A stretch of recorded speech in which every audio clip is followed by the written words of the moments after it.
are live at Anaheim Stadium in weather you would expect at this time of year as the Giants come to visit the Los Angeles Rams. Beautiful, beautiful day. Hi, I'm Pat Summerall here with John Madden. And John, the Giants 8-0, tied with the 49ers for the best start ever by two NFL teams, the Giants' best record ever.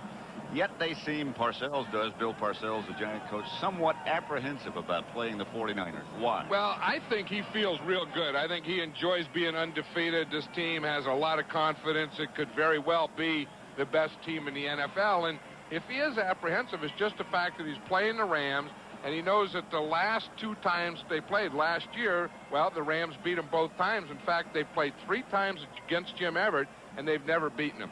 Now, to me, this is a different Giant team. This is a better Giant team. I think even though it's going to be hot down in the field, I think the things they do well, they match up a lot better. As I said, the 49ers and Giants, the only two undefeated teams. The Rams, a lot of people thought that at the beginning of the year they would be the challengers to the 49ers.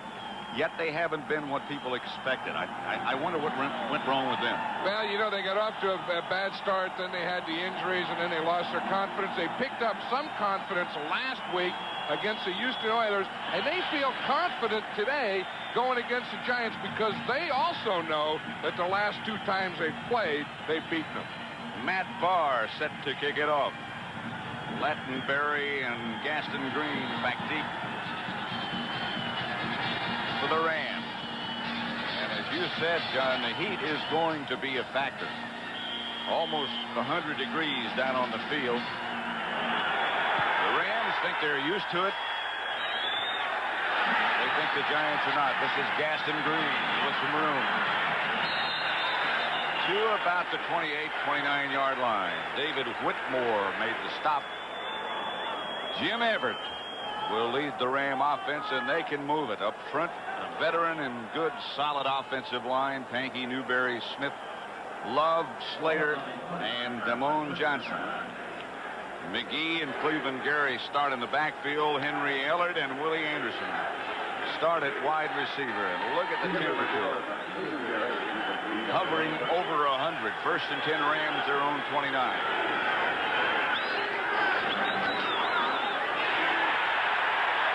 Cleveland Gary gets the first carry, stopped by Eric Dorsey after a gain of 6. The defense, they open with 3 up front: Dorsey, Howard, and Washington. And the strength of the whole outfit, the linebackers Cooks and Diassi and Pepper Johnson and Lawrence Taylor, both having spectacular years. Collins and Walls, cornerbacks. Guyton and Jackson, the 2 safeties. And they are also having spectacular years. Buford, McGee, and Robert Del Pino in the backfield as Everett goes back to throw it. Over the hands of Henry Ellard. That's one that could have been for a lot more. You know, you can tell that it's hot down there, Pat, when you see those big guys. And the big guys are affected by the heat, of course, more than the little guys. But when guys have towels on their head before they've even played it down, you know that they're feeling it. And they have fans on the sideline. Big, heavy guys always pack fans with them. Fans in the stands as well as to help out by the benches. Third down and about 4. Rams at their own 35, and Everett back to throw it again. Complete to Aaron Cox. Stopped by Mark Collins, but a Ram first down, a gain of 7. You know, talking to John Robinson yesterday, he was, you know, he's a running coach, and you see, he hasn't even played it down yet, and he's sweating down there. But he believes you have to be able to run against the Giants. The last 2 times that they beat them last year, they rushed for 150 yards and 146. And that is substantial. Yeah, especially against the Giants. I mean, the Giants don't give up a lot of rushing yardage. To Gary. Gary gets out to about the 47. Another pickup of 6. And if they can run, they're illustrating it already. Well, you see, they beat them 3 times in a row. When you go back to 1988, you look, they rushed for 137 yards. And then in the regular season game out here, 150 yards. And then in the division playoffs, they rushed for 146 yards. So Bill Parcells knows one thing he has to do defensively is stop the run. Robinson knows that he's looking for about 150 yards of running today. If they get that, this should be a close contest. Gary again. Into Giant territory, a gain of 3. It might be a yard short of the first down, stopped by Lawrence Taylor. That is a heck of a play by Lawrence Taylor. If Lawrence Taylor doesn't make that play from behind Cleveland, Gary really has a hole. Watch Lawrence Taylor, the right side of the screen, comes all the way across. Now there is a hole right there. You see that hole he was going into? And just before he went into it, here was number 56. Is there anybody else you think in the NFL who could make that play? I don't know. I mean, the closest would be Charles Haley of the 49ers, but I don't know that anyone else that ever played could make that play. They need a yard. They got it. There's a flag on the play. Buford McGee, the ball carrier. The whistle blew before the ball was snapped. Jerry Seaman, the referee. False start prior to the snap. Right guard, still third down. If we can see it here, it's a right guard right there, Duval Love, that they call moving before the ball is snapped. You see it right there.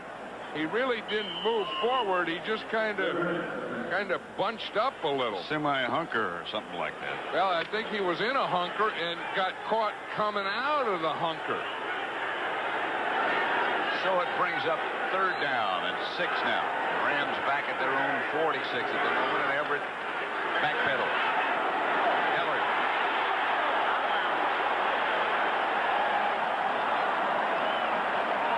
Aaron Cox.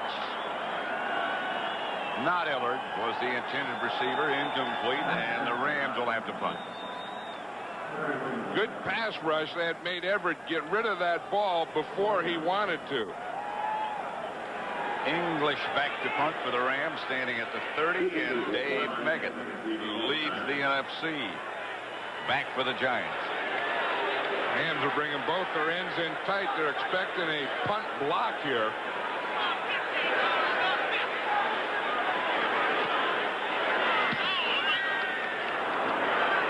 English kick is average.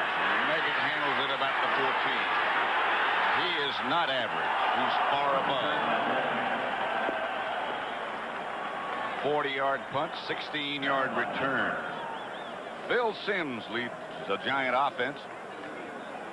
Ever efficient. The offensive line has Moore, Roberts, Oates, Kratch, Riesenberg, and Bavaro at tight end. Otis Anderson and Maurice Carthon, with Mark Ingram and Stephen Baker wide. That's the way they'll open it.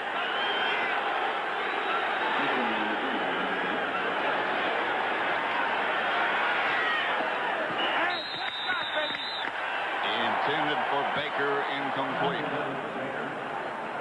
The Ram defense, often criticized, has Reed, Wright, and Peel up front. Green, Stams, Kelman, Wilcher, the linebackers. Secondary, Gray and Humphrey, cornerbacks. Stewart and Newsom, the safety. 2nd and 10. Hampton and Carthon are the 2 running backs.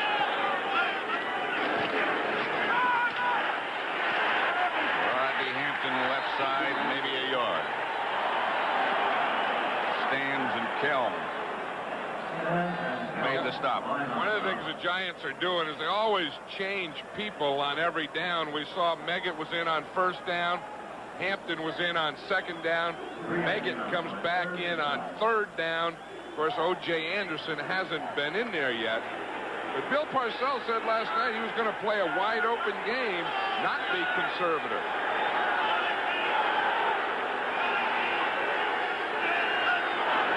Third down, Simms out of the spread. Has a man wide open. Troy Kyles just activated last week. He is out of bounds at about the Ram 33. A gain of 34 yards, stopped by Anthony Newman. He just came off the practice squad, was activated last week, and we were talking to Bill Parcells last night. He says he'll play quite a bit when we use 4 wide receivers. Just like I said, he said that they were going to open up. And you'll see the Giants here with 4 wide receivers. You see, and Kyles just comes all the way across, right there on the 40 right now. That's a crossing pattern. Everyone was probably looking and saying, 84, who's this guy, Kyles? Who is that? Yeah. A lot of speed is what Bill Parcells said about him yesterday. When you got a young player that doesn't have a lot of experience, you want speed. This is Hampton.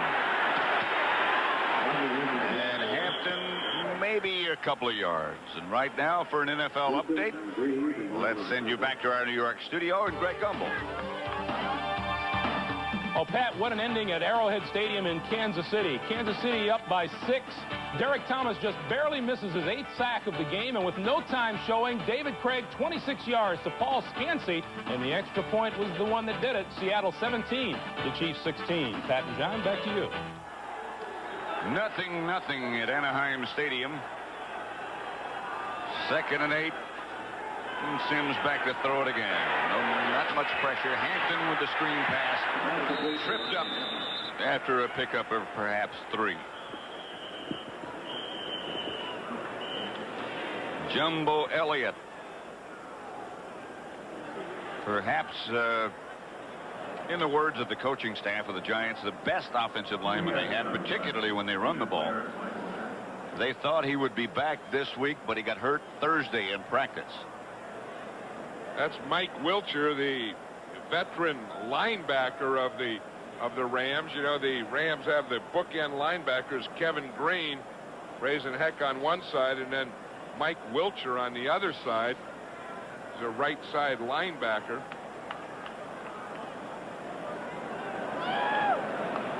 The Bears continuing with their successful season. New Orleans showing signs of awakening, as are the Vikings. Buffalo sort of hidden as one of the best teams in the league. Miami with their newfound defense. The Colts over New England. Raiders up the road a little piece, beating Green Bay, and Denver and San Diego 0-0. 3rd and 5 here at Anaheim Stadium. Yeah, the Raiders haven't lost at home since Art Shell became the head coach. Art has never had a losing game at the Coliseum. That must be a good feeling. I think it'd have to be. I'm proud of my old tackle. Baker was in the backfield and Sims overthrows. Lionel Manuel, the intended receiver.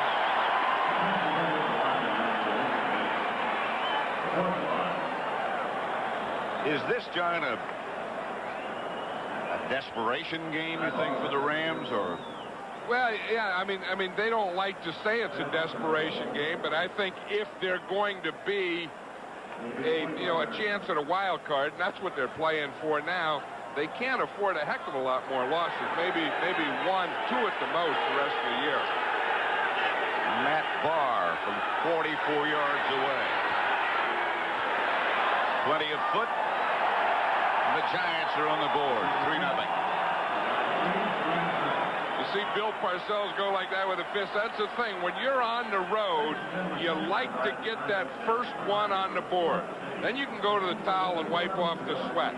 Because I remember my old quarterback, George Blanda, used to always say, get that first one no matter what it is, because it's always the toughest one to get. And you can always build on that.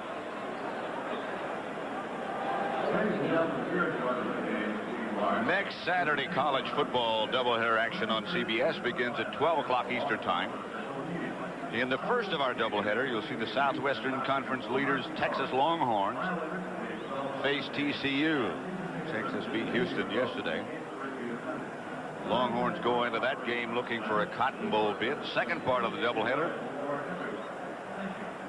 Tennessee against Mississippi. That's next Saturday here on CBS. That game in Memphis.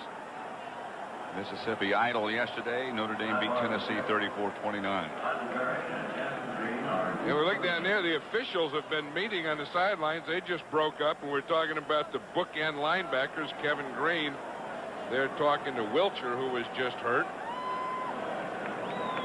The officials just had some kind of conference meeting down there about the 20-yard line. Now they're going over, it looks like their electronic equipment has broken down. And so poor old Matt Barr, he's been waiting there for the football, and they won't give him the football to kick off. You know, he's been a secret kind of surprise for this team, too, Matt Barr. He has been. Talk about all the offense and defense of this Giant team. But I'll tell you, one of their best things that they do is play special teams. Someone was saying to us yesterday that the big difference between these two teams from a year ago are the special teams. Barr's line drive kickoff fielded by Lattenberry. Ran into his own teammates, Lewis Tillman, down deep for the Giants to make the stop. I guess that wasn't mechanical. You can see that it's a physical thing, and it looks like they're going to spray something on it and checking the back of the leg or the calf or the top of the Achilles.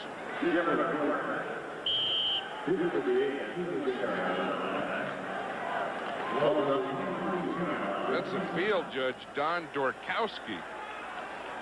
You know, they could pull things too, and pull and stretch and that type of thing. So now they're going one official short in this game. McGee and Gary behind Jim Evans. That was Cleveland Gary straight ahead up to about the 25, a gain of 3. Stopped by Eric Howard and John Washington. Still over there working on the field judge. You can see that they already got the tape job on there. That's one thing that these trainers do. They can get a shoe and a sock off and a tape job on quicker than anyone in the world.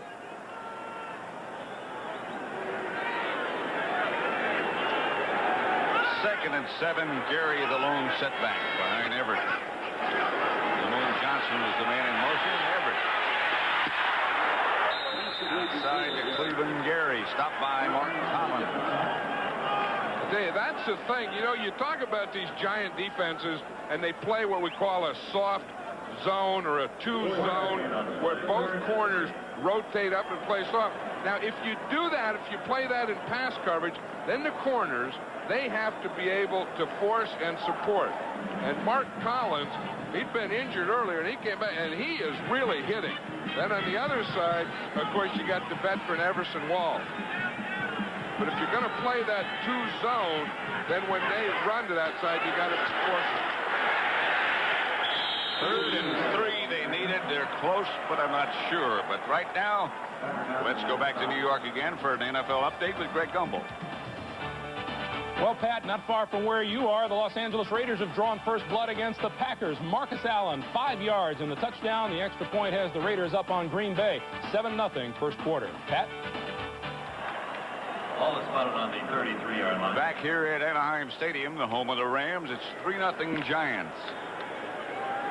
They're unbeaten. Their record 8-0, along with the 49ers. The Rams are 3-5.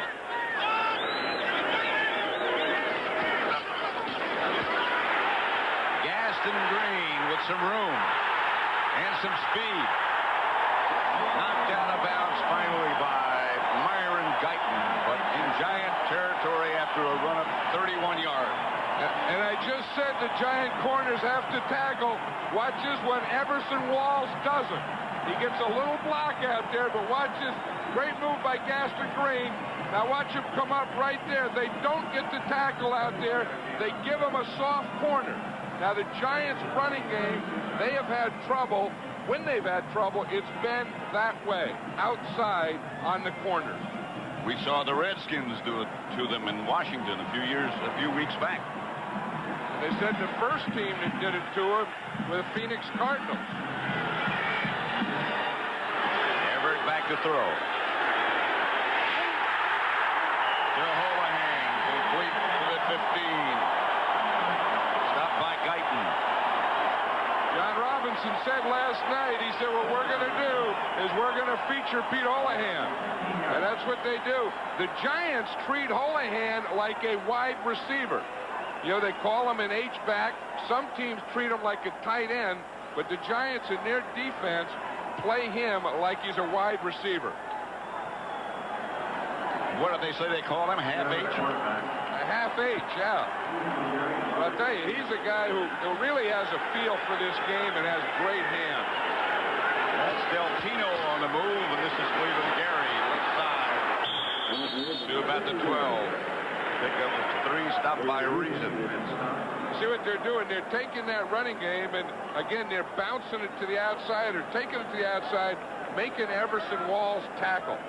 He had help that time from Lawrence Taylor, but I think that's what they want to do is get their running game outside against the corners.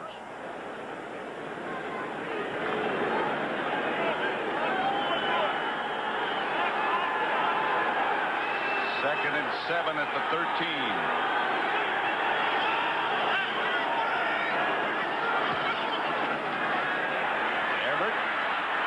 To Gary, rolls, finally gets rid of it and throws it away. Flag on the play.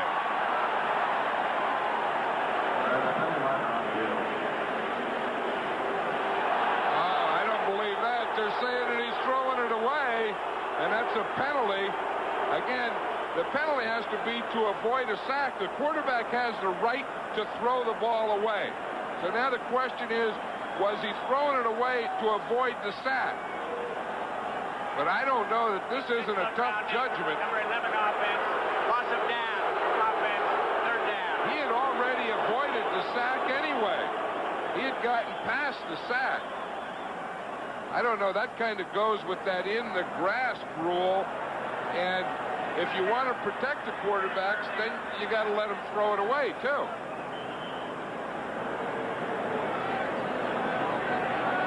I think that was a bad call. I agree. There was no one else out there that was going to sack him. Brings up 3rd and 17, nevertheless, back at the 23-yard line.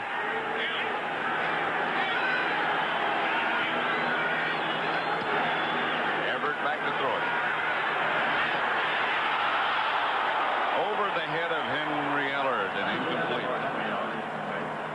There's the guy that's had big days against the Giants, Henry Ellard. He averages 25 yards per catch, and really Henry Ellard is the kind of the zone guy, the short guy, and then of course the deep guy that all Giant fans remember is Flipper Anderson. Remember him catching that ball in Giant Stadium and just running right out of the house. Through the tunnel. There he is, little number 83. Mike Lansford back to try the field goal from 40 yards away. Holohan holding.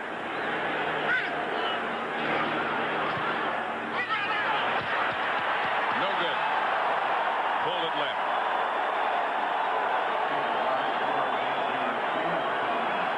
And sometimes those are the little different things between an undefeated team and a team that's struggling at 3 and 5.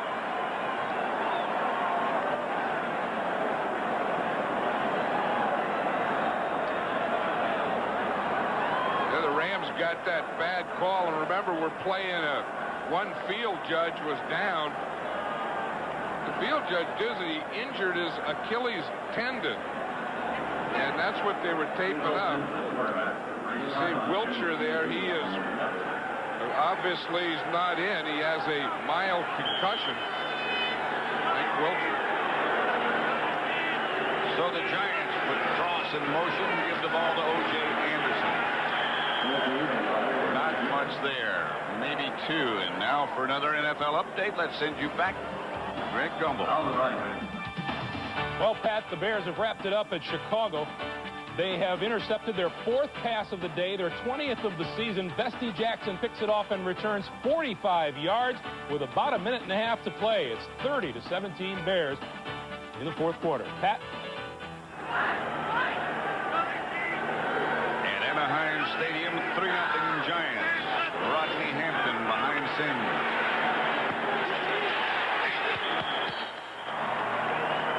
Pass complete to Dave Meggett. They can do some things with Hampton and Meggett in that backfield or split wide or whatever they choose to do. Well, you know, it's funny that Meggett's only a second-year guy, and John Robinson and Rams were saying that there's 3 guys to beat the Giants. 1 is Sims, 2 is Meggett, and 3 is Lawrence Taylor. And it's funny that, of course, you expect Sims. He's 35 years old. You know, and Taylor, I mean, he's been running this league for years, but Meggett only in his second year. That was Anderson for no gain. Stopped by Larry Kelm. Wilshire still on the sideline. As John said, a mild concussion. Place taken by Ferniers.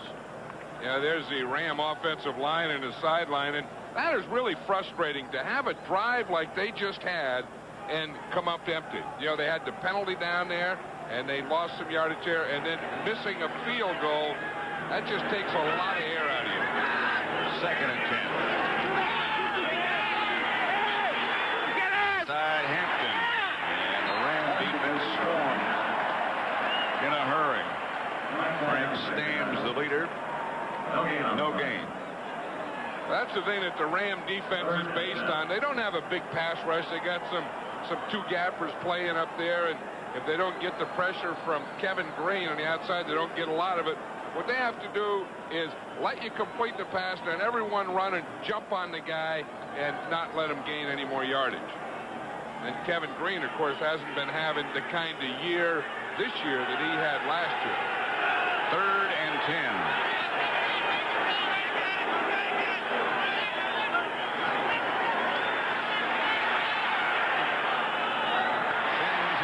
Intended for Manuel.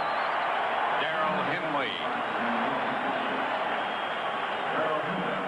And the coverage for the Rams as you look down at Anaheim Stadium. Sold out again. Henry Ellard goes back deep for the Rams, and Sean Landeta, the league's #1. Back to punt. Here's a guy who's having a heck of a year, and I think the punter and the punt coverage goes with great defense. This is another good one. Chases Ellard back to the 10-yard line. Reason down to make the stop.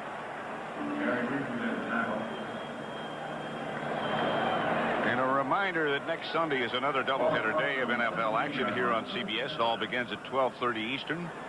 With the NFL Today and a visit with Mike Ditkin and Dan Reeves, both of whom used to be assistants in Dallas, both of whom played for the Cowboys. Former teammates and still close friends. We'll see them on Thanksgiving Day, or at least Mr. Ditkin. And next Sunday, we'll be in Denver when the Bears visit. Two of the league's most successful and intense coaches. Both back from heart problems. Both successful.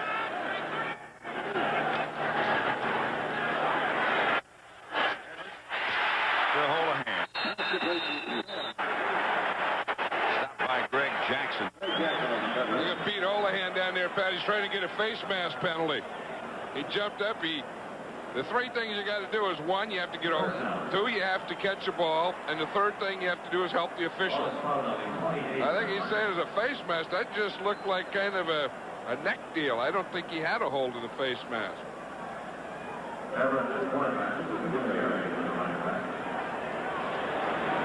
1st and 10 Rams at their own 28-yard line. Giants leading 3-0. Gary. Cleveland Gary was upset because he did have something back there on that cutback. He was starting to the left, cutting back in the right, and as he made the last cut, he kind of slipped. But he had a pretty good hole there, and I think he was a little upset that he only made 3 yards out of this. Watch the hole back here to the right. It's that counter tray. Watch as he cuts back right there. He sees the hole, and he knows that had he not tripped over his own guy, he would have had a first down there. 2nd and 7. That's the end of the first quarter. And that would be the end of the first quarter with the score: the Giants 3, the Rams 0. And looking around the league, John, at the rest of the scores, in the fourth quarter, that game not over. The Bears 30, Atlanta 24. New Orleans, a team that's coming on now, 35-7 over Tampa Bay. Minnesota 17-7 over Detroit.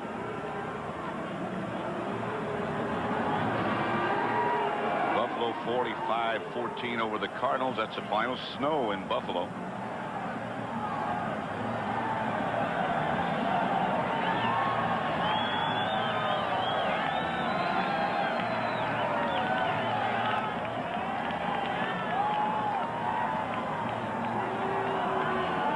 The Fuji Blimp making its 1990 West Coast debut over the stadium here today.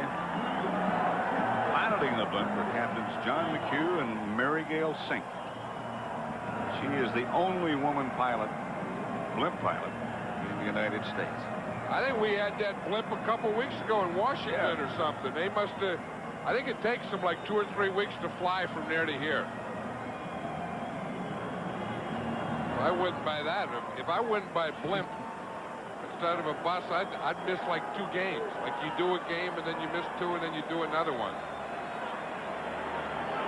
We're beginning the second quarter with the score: the Giants 3, the Rams nothing.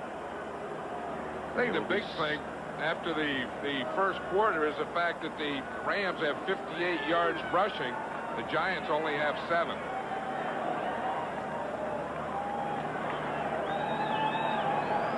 Goes out on the sideline. Stephen Baker was talking to the coaches upstairs. And down in the field, they're talking to the defensive secondary, talking about the patterns the Giants are trying to run.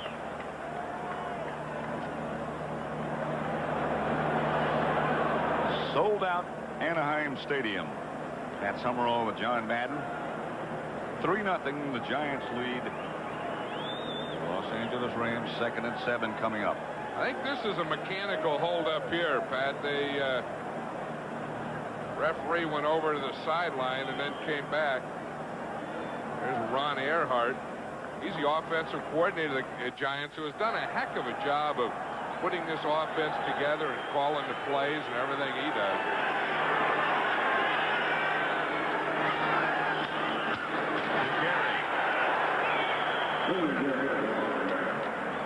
Picked up about 6 before he stopped by John Washington. That would be about a yard shy of a first down. That's what the Rams have to be. You know, Ernie Zampese is the offensive coordinator and really a passing guy, works with Jim Everett. Then they have, you know, Henry Ellard, Flipper Anderson, Aaron Cox, Pete Holohan, and all that stuff. But to make it all work, to keep it all together, there's Ernie Zampese on the far right there. You have to have a running game. Talking about a running game, there's a future of a running game. Marcus Dupree just activated for this game. Hasn't played 5 years.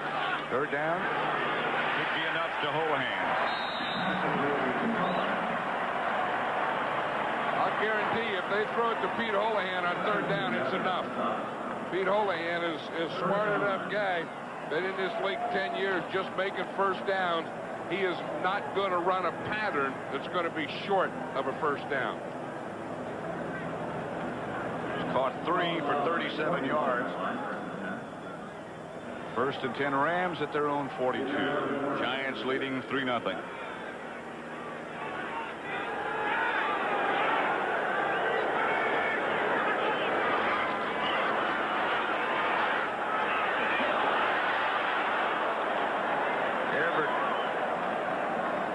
Misread something, threw it over the head of Willie Anderson. Hey, the Rams are pass protected pretty well. That last play, Irv Pankey was out there, and he just knocked Taylor to the outside. You see that they're really not getting a big pass rush. Watch Marshall, number 70. That's Newberry going against him with help from the center, Smith. They keep him in there so that the quarterback, Jim Everett, can step up. Everett 5 out of 10. Gary hit just as he got to the line of scrimmage. Spun around for a couple. There's a guy that did that one was Steve Diassi stepping up in the hole. Watch the backside. These two guys here, how they play the backside of a run. Marshall starts to the outside, so therefore Taylor can go inside and get to be the first guy there. Then when Taylor misses it, Marshall is in position to make the tackle. But with Taylor taking that hard inside, Leonard Marshall had to work that game where he covers for him to the outside. 3rd and 8.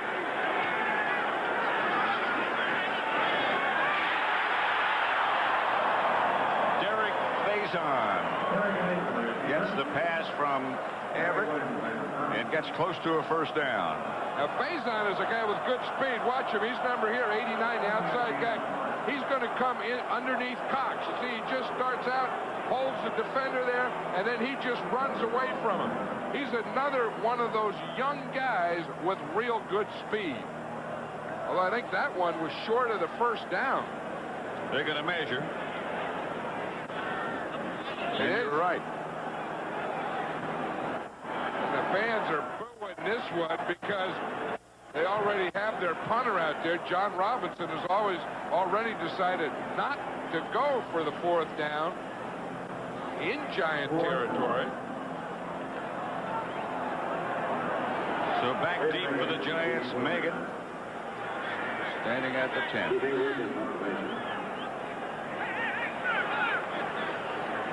We welcome those of you who watched Atlanta and Chicago, where the final score was Atlanta 24, the Bears 30. Here in Anaheim, the score is the Giants 3 and the Rams nothing. The Rams have to punt. Megan signals fair catch at the 12.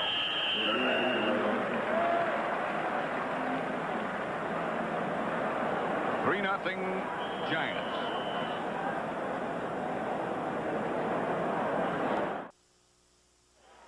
Big NFL doubleheader next week. And the game most of you will see early in the day will feature these same New York Giants hosting the Detroit Lions. Barry Sanders puts the run in Detroit's run-and-shoot offense. He's the 3rd leading rusher in the NFC. That's next week here on CBS. Right now, it's 3-0 at Anaheim Stadium. The Giants have the ball at their own 12. Otis Anderson left side. Hit by Frank Stamms after a couple of yards. There's a guy who's having a lot of fun, isn't he, Pat? Is O.J. Anderson. We talked to him last night, and he just has a smile on his face all the time and coming close to gaining 10,000 yards in this league. And he got his imitations of Bill Parcells down, and he could beat Bill Parcells in his argument with Phil Simms on Monday night. He's really enjoying playing this game. 2nd and 7. Simms back. Has Mark Ingram, and that should be enough for a Giant first down and more. Out to about the 30-yard line. Here's Mark Ingram. You can see him here. Jerry Gray is number 25. He moves him back, pushes him off, and then Ingram comes underneath. You start to the outside, push the corner off, and then working out on that side where the corner was. 1st and 10. The Giants go with 2 tight ends this time, and Anderson looks for something to his right. Not much there. Frank Stamms again. Frank Stamms and Larry Kelp in the top. The Rams are doing a pretty good job, and one of the things they felt they had to do is a good job against the Giants' running game. And the thing is, you know, the bad thing about that is I don't know that there's any quarterback better on 3rd down with this offense than Phil Simms is right now. 2nd and 7 right now. Simms to throw it. Outside to Anderson. He was looking for somebody to run into, and he found him. He was looking for someone to unload on. And the guy that he was going to unload upon went underneath him. And O.J. had his load way up above the 2 and the 4, and the guy gets his load below it. Watch him. See, he gets underneath the thing. He was already with that right forearm, right shoulder, and everything to give it to him. There was Bobby Humphries, just went boom right underneath him. 3rd and 4 at the 35. 3-0 Giants 2nd quarter. Simms out of the spread. This is a place for scat. For first down, Giants. Stopped by Stewart out of the backfield. Place for And that's Scatter. exactly what Scat is right there. You see what Scat, the back here comes in, then he can go any place he wants to, right or left. He just runs an option. Now, you watch, here he comes. You see, he's just looking. That's Rodney Hampton. He comes right through the middle. Now it's an option. He sees the guy is playing him inside, so boom, he goes to the outside. The Giants will run that play every third down that they have to pass 3rd and 5. either with Hampton or with Meggett. This is Hampton.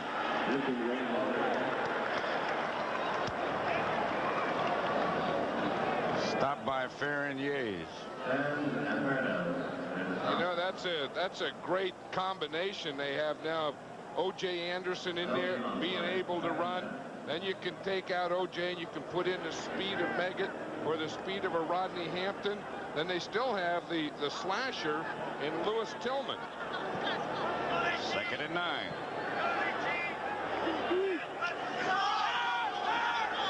Fake was to Hampton. Sims deep to Ingram. Ingram out of bounds inside the 25 by Vince Newsom. And that was a great layer pass. Ingram came across. He's going to come across here, and he starts in here, and he's going to come across, but there'll be a layer of defense here and a layer of defense there, and Ingram goes right between them. Look, if we could take the thing and stop it right now, we'll see that here's a layer here, here's a layer here, and here is Ingram. A heck of a catch, too.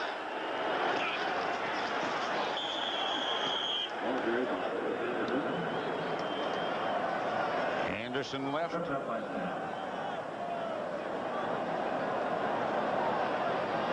Hey, you look at a guy down there like he doesn't belong. You see that Stephen Baker? Weighs about 145 pounds. Number 85 there. You can't even find him in the huddle. I mean, Jerry Seaman, the referee, blocks out 85. He doesn't fill up a chair, does he? Oh, but he has become a big play receiver for this Giant team. 2nd down, 7. Anderson hit at the line of scrimmage. Maybe got a yard.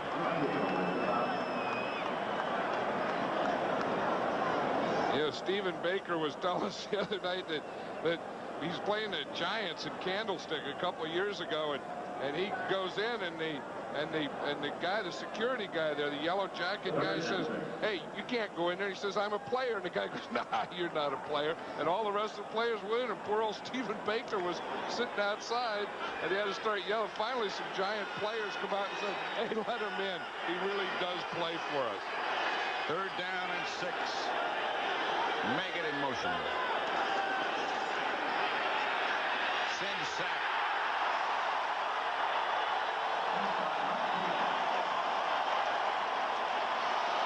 That's something the Rams don't do very often. And that's why they get so excited when they do it. Mike Peel could be one of their good ones. You see him, he's going to come up right from the middle of the screen, right up the middle on Phil Sims. And the problem, he's had a dislocated left elbow. You see all that bandage and stuff in there, but he is one of their better pass rushers. He had that problem throughout last year. This is Barr with Hostetler holding, and it's good. Flag on the play, however. 6:27 left in the first half. Jerry Seaman, the referee. Penalty marker down. Barr's kick was good.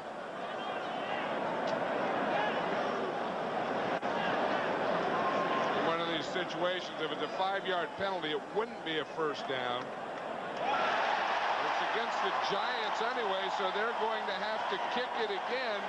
A field goal from 10 yards more, which would be out of Barr's range. Now I think they're changing and saying it's against the Rams. But if it is a 10-yard penalty, that would be out of Matt Barr's range. A penalty the other way. Illegal hands to the face. Number 99 defense. First down. Oh, that's an automatic first down. Right. I'm going to say they needed. That was because they had 4th and 15 on that play.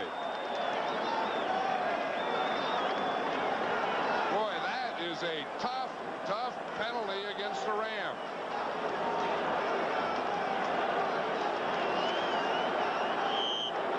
Tough for John Robinson to accept.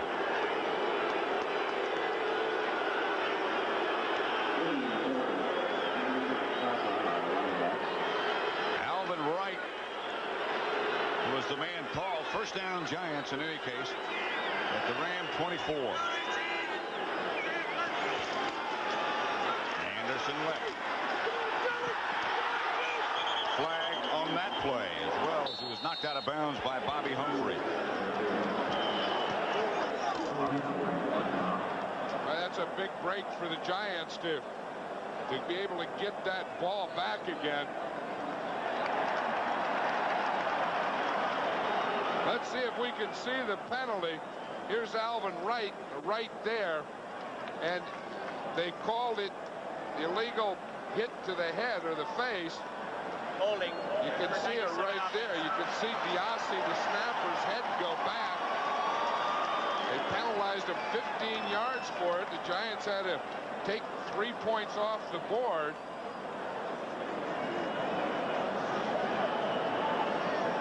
John Robinson is still hot about that one.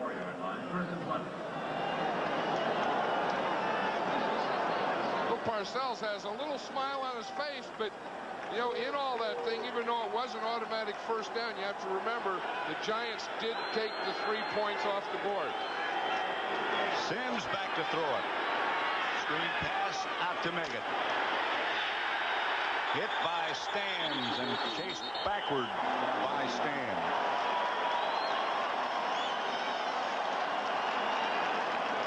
That'd be something if after the Giants got a penalty now, which was their first penalty, if the Rams were to hold them here and not get in field goal range, then you would go back and you'd say to Bill Parcells, why'd you take the 3 off the board?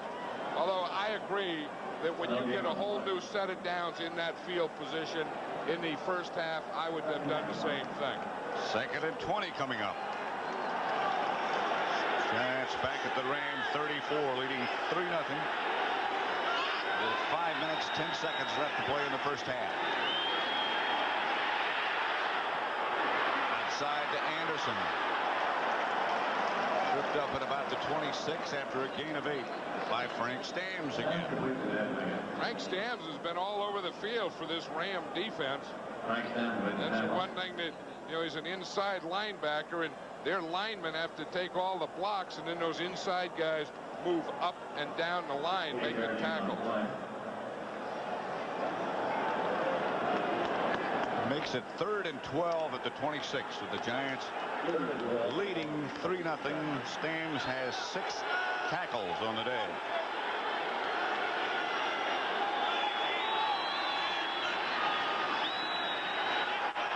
Sims has his man Troy Kyles open again inside the Ram 10, a gain of 16. I'm sure the Rams still don't know who the heck is this Troy Kyles.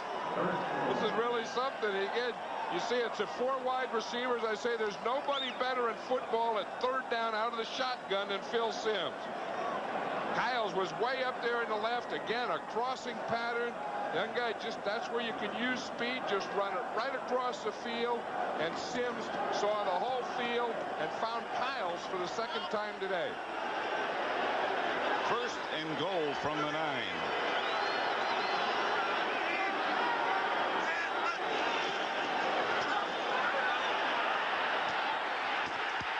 Touchdown, Bavaro.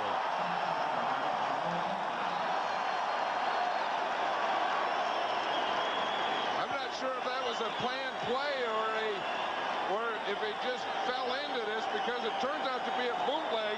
He fakes to O.J. Anderson, then he comes across, then you see Bavaro just working right there. He just settles down right in front of the goal line and falls into the end zone. That wasn't much of a pattern by Mark Bavaro. Extra point by Barr is good. And think back to that penalty. I think Bavaro just saw the zone coverage and stopped. 10-0 Giants. Mark Bavaro. Watch the effect of motion. Motion goes this way. That gets a rotation here, and then Bavaro just comes straight down the middle.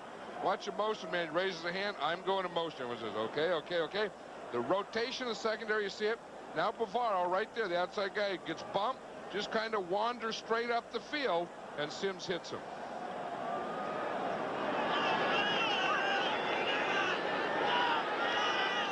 Sims is 12 out of 15.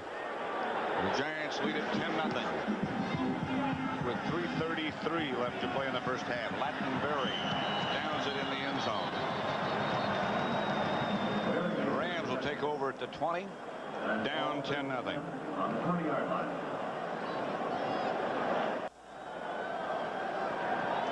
The Giants 10, the Rams nothing.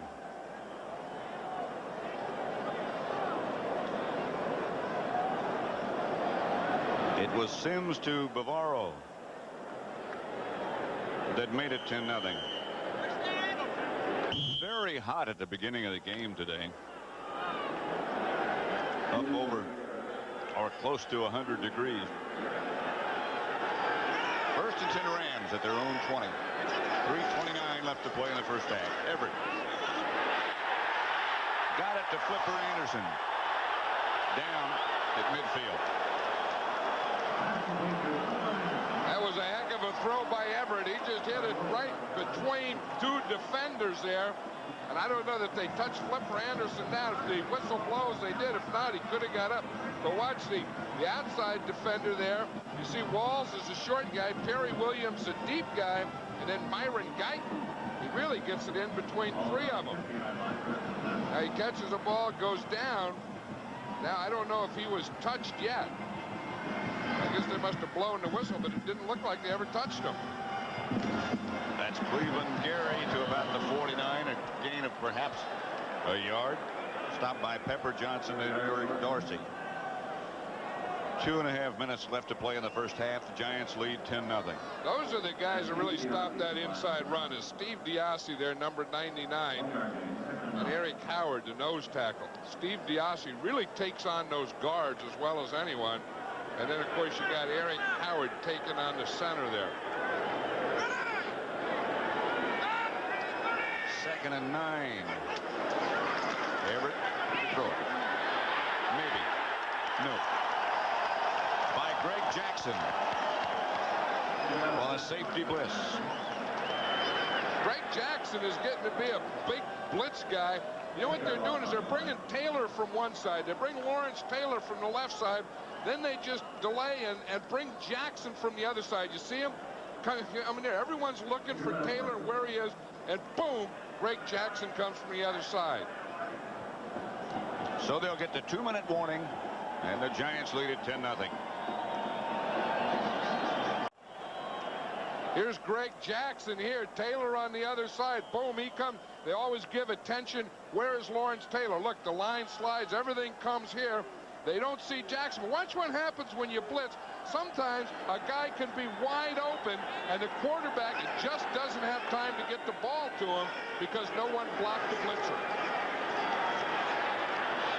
Everett. In and out of the hands of Ellard. Incomplete. I was talking to Ernie Zampese yesterday, Pat, and he told me that the Giants' defense, zone defense, gives you smaller cracks than any other zone defense. Look at how they have 3 or 4 guys around there, and you have to throw that ball in those seams or cracks of the zone. And he said somehow they just shrink them on you better than anyone. That ball was well thrown. Just slapped away. Knocked out of Everett's hand. Ellard's hand. English punt handled by Megan at the 12. Dave Megan returned the punt. So the Giants will take over at their own 24-yard line with 1:43 left first half. Good job, Brian. In our college football doubleheader Saturday, the Texas Longhorns will take on TCU in the first game. And in the second half of the doubleheader, it'll be an SEC matchup between Tennessee and Mississippi.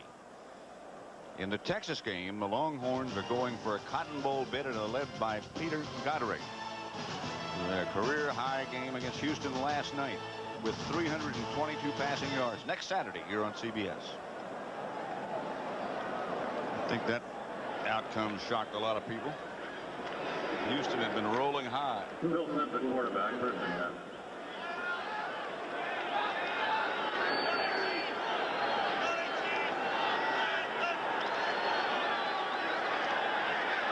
Screen pass to Meggett. Got away from one, stopped by Stams. Well, what happened is either Meggett got too far out or his screen guys, his lineman, William Roberts, didn't get out far enough. Because you got to get on that screen, that back, Meggett has to get right behind those linemen. He got outside of the lineman. 2nd and 3 at the 31 for the Giants. A lot of talk going on down there. Reset the stadium clock to 1:35. Please reset the stadium clock to 1:35. Thank you. Resetting the stadium clock to 1:35 instead of 1:20.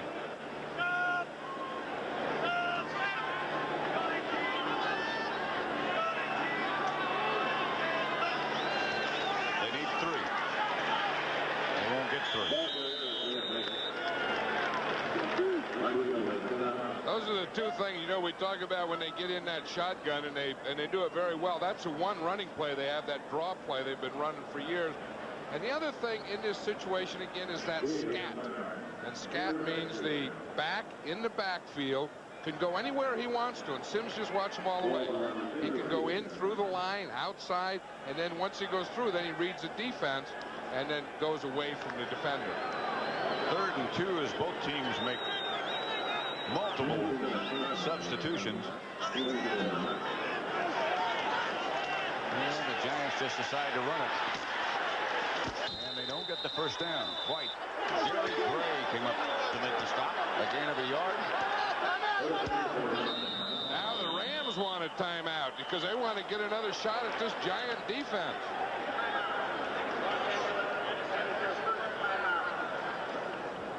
Seconds remain in the first half. The Giants lead it 10-0.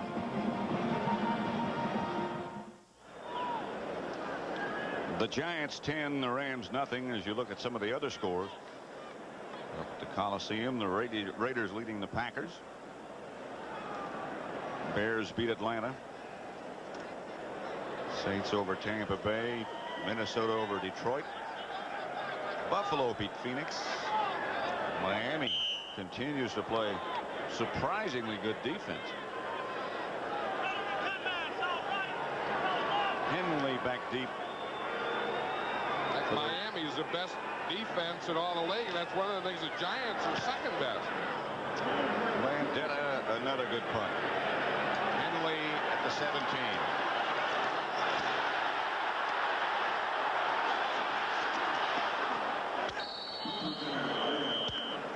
Looked as if something was going to happen that didn't happen. Renee Thompson down to make the stop. This is Renee Thompson on that last pass coverage. He's number 21, and it's why he's the best cover guy in the league. They're going to put 2 on him, and even when he's not good, he's good. 2, they bang him, they block him, they hold him, they grab him. He'll miss a tackle. Watch here. He misses. The guy goes by. Watch who's still going to make the tackle. Miss there. Boom. Here comes number 21 to make the tackle, Renee Thompson. I think he's not only the best in the game today, but he's the best cover guy that I've ever seen ever in this game. I think I agree with you.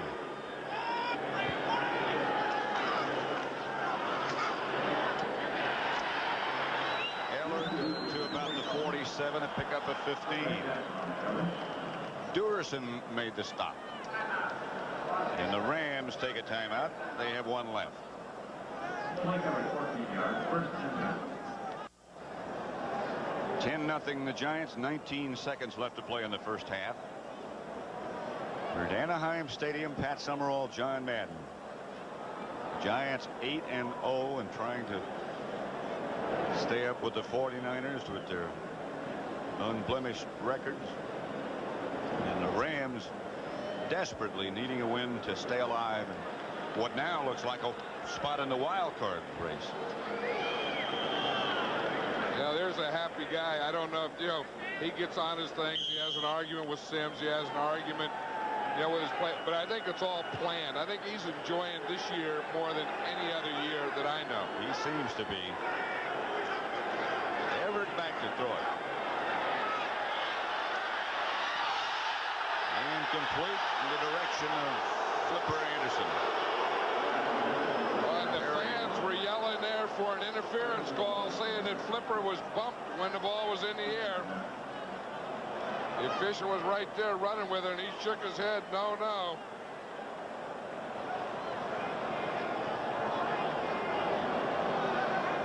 And they're going to throw it. They have so much confidence in Flipper Anderson. You see Walls just gets his left elbow in there. That's a street move. That's a veteran push. You got rookie push, you got middle-aged push, you got veteran push. Houlihan caught the pass. Lateral to Buford McGee and was chased out of bounds with 8 seconds left, a gain of 7. 8 seconds left in the first half. I haven't seen that play in a long time. Remember, that's the old thing they used to call a hook and ladder. Oh, sure. Yeah. In high school. Yeah, in high school, you'd go out there, and it was always a last play of the game type of thing, or the last play of the half, where you throw it out there. The first guy just runs a pattern, and then as he catches it, he just laterals like an option to the outside guy. I'll tell you who played that one. Greg Jackson really played that one well. He played both the hook and the ladder. Going deep. Pass is picked off in the end zone by Emerson Wall. Somehow, I don't know why, the ball always seems to wind up in his hands. Well, he's just one of those guys that, number one, has a great feel.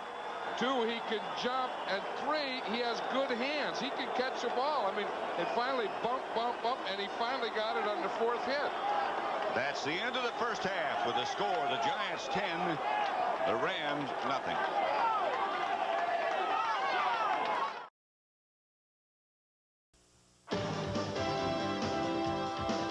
CBS Sports coverage of the National Football League is sponsored by today's Chevrolet, who invite you to see why more people are winning with the heartbeat of America. Gallo Sauvignon Blanc. It will change the way you think about Gallo. And by Delta Airlines. We love to fly, and it shows.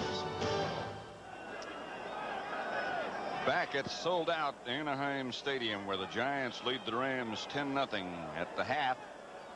Both teams have come back from their halftime instructions, and we'll be underway with the second half in just a minute. And John, does it fit the pattern of what kind of game you thought it was going to be? Well, yeah, I thought it was going to be a little more wide open because the Giants thought that they were going to have to get into a shootout, but with their defense or the Rams shutting themselves out, then the Giants don't have to force anything. So if the Rams were able to open up and really play Ram football the way it was last year, then the Giants would have to open up. But if they continue to play the way they are, then there's no reason for the Giants to do anything differently than they've done. You look at number 1 there, Mike Lansford. I was talking to him before the game, and someone had told me that his leg was still bothering him. He wasn't getting the kind of distance on the kicks or on his field goals, on the kickoffs or the field goals. I said, "Are you okay? You're sure you're okay?" He said, "I'm okay, but you always got to have an excuse." And he's already missed 1 field goal in the first half. Hampton.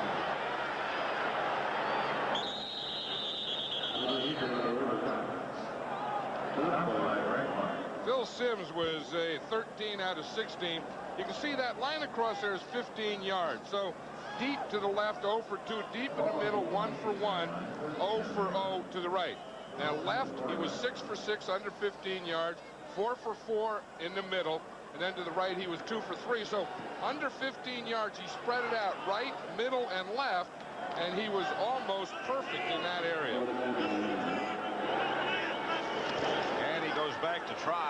first down and throws another screen pass, which is batted up into the air by Fairnese. Mike Wilcher is out, and that's why Fairnese is playing in his place. Brett Fairnese is number 51. He's usually the pass rusher, but he's playing every down now with Wilcher out. He just rushes. They try and get his hands down. His hands do go down, and then boom, he puts him back up again and knocks down the ball. Usually when the Giants screen, they screen to their left. Ingram in motion. Second down. The handoff is to Anderson. From behind by Kevin Green. O.J. Anderson is upset there because he knew that not only was he grabbed from behind, no back likes to get grabbed from behind, but he thought he was grabbed from behind by the face mask. Let's watch him going off to the right here. Now again, no running back likes to see a hole like that and then get grabbed from behind, but he was right. It was Kevin Green. He grabbed him with his right hand by the face mask. Third down and 7 from the 31. Sims in the pocket, and the ball is knocked away. Kevin Green made the hit that knocked it loose, and I think made the recovery. I think Kevin Green did everything, Pat. The play before, it was a face mask. On that play, it was a pass rush. It was a hit of Sims and the recovery of the ball.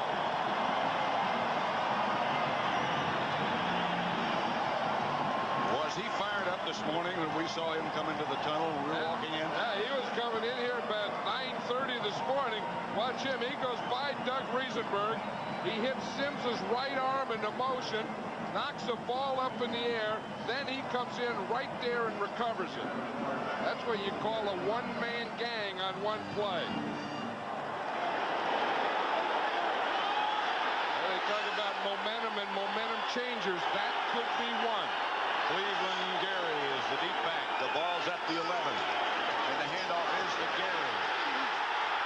Gary to about the 3.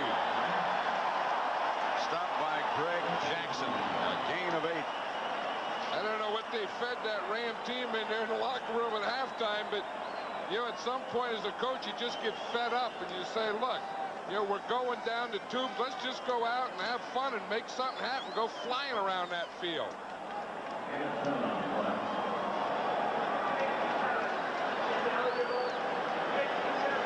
The Rams are at the 3. Second and 2. They're from there. They can make a first down without making a touchdown.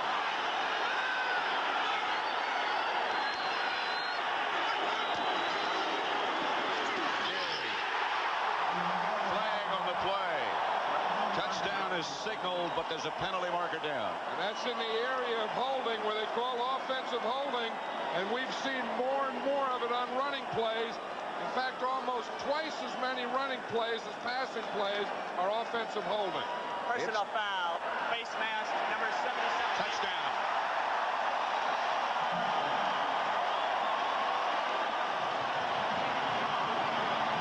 You see it right there, number 77. They call it against Dorsey right there, the face mask. You see Eric Dorsey grab the face mask. It was a touchdown anyway. He not only drags it, but he turns it. That would be hard on the neck. Yeah, that gets the attention of your head and redirects it. Holohan holding. Lansford for the extra point. Flag on this play.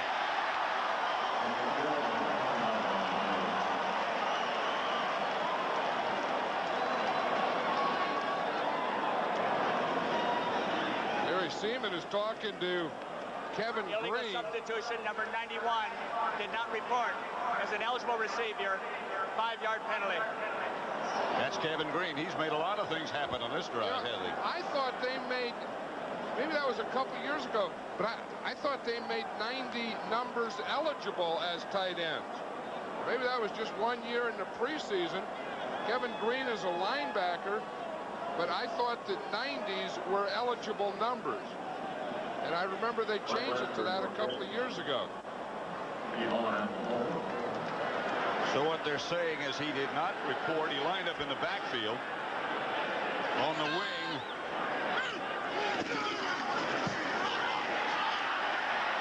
It's good nevertheless. And all of a sudden the game is a lot tighter. It's 10-7 Giants. What had been rather subdued at Anaheim Stadium in the first half has come alive here at the beginning of the second half. The penalty is assessed. Lansford will kick it off from the 50-yard line. I'll tell you, it all started with Kevin Green's sack and fumble recovery on Phil Simms. That fired up the defense and the whole team. Then the 15-yard penalty here. This is a fired-up coverage team. Going to be Hampton. At about the 16, stopped by Pat Terrell.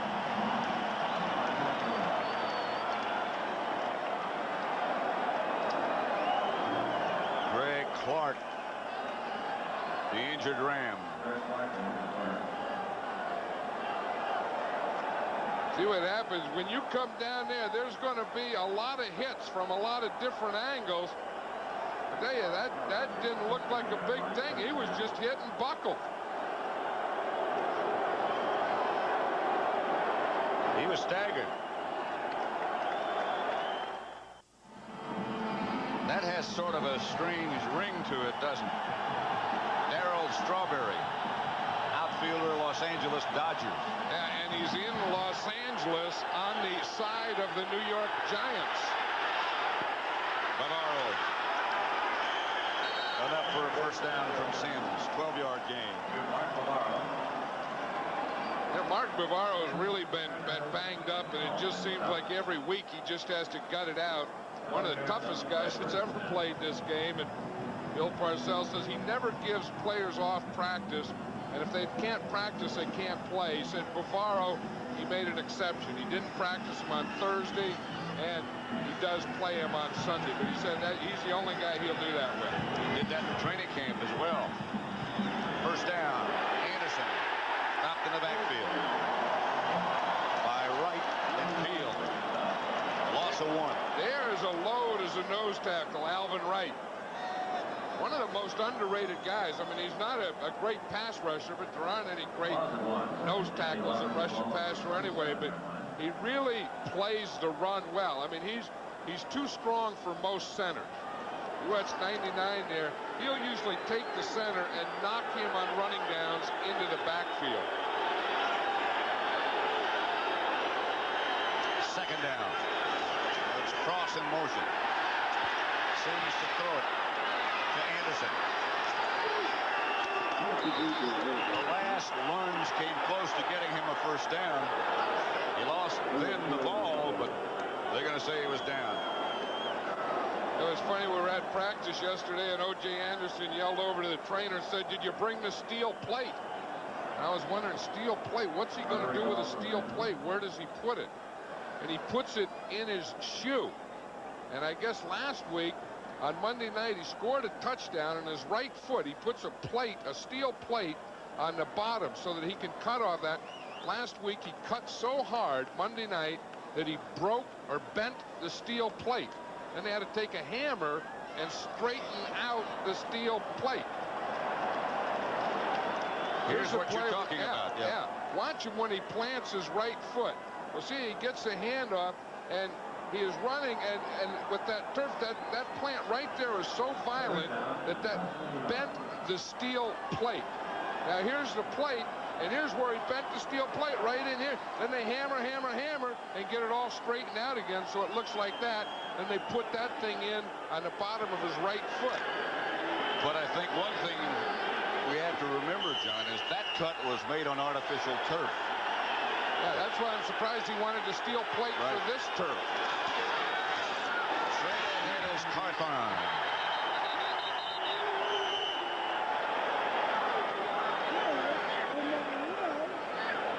This is going to be an interesting spot. It's all in the spot of the officials. Where they put the ball and then how they put it. They can even put that ball, if it lands there, they can put that ball down sideways, you know. I think if I can see it there, I think it's lengthwise. Here you look at Jerry Seaman, the referee. He's going to replace Art McNally. I was talking to him before the game down on the field. In February, he takes over. And he's one of those guys who is really, really dedicated to making sure, perhaps, that the game is officiated as it should be officiated. Yeah, you see Carthon there. He hit in there. Then he had a very little second effort that I think was just enough to give him the first down. 1st and 10, Giants at their own 39. They lead by 3. Sims to Ingram. Gray was with him, but it was still a completion for 15 yards and another first down. You know, and that's what a big, strong quarterback will do, is let you sit in there. We see Ingram. He comes in motion all the way across the field. Then he comes up. He gives a little move. Then he runs it in. That's a heck of a throw by Phil Simms. You know, Stephen Baker hasn't caught a pass yet. This isn't a bad area. From this point on in is where they like to go to Baker, because this point on in is where you get touchdowns. He split wide left. Sims is going to go in that direction. Now he looks back the other way and gets Navarro again.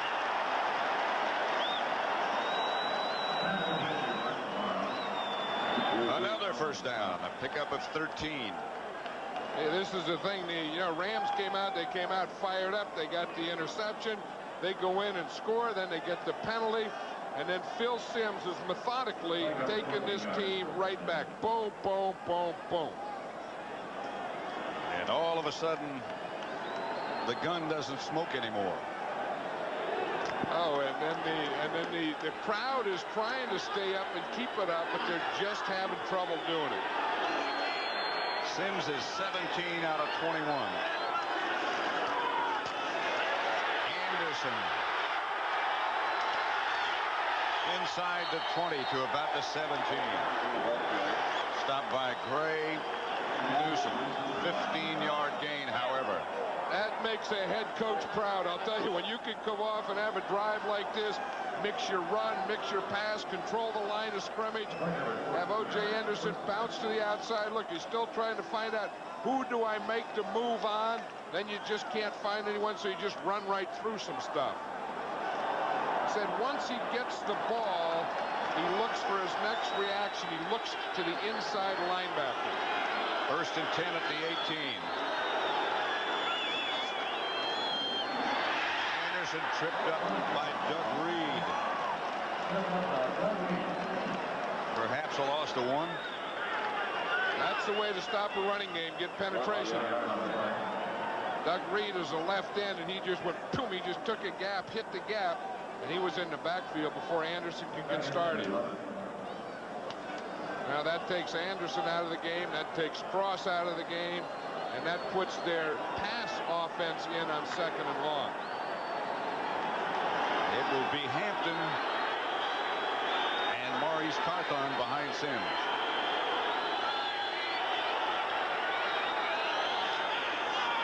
Sims to Hampton. Touchdown.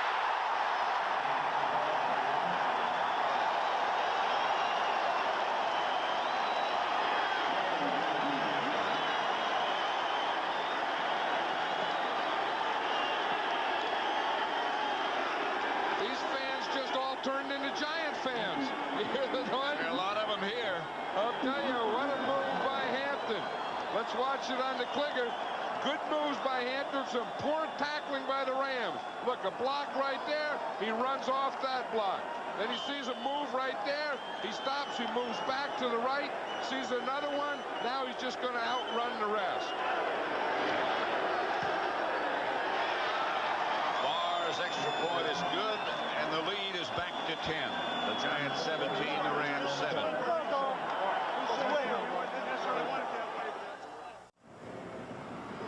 The Giants lead by 10, 17-7, 7:46 left, 3rd quarter.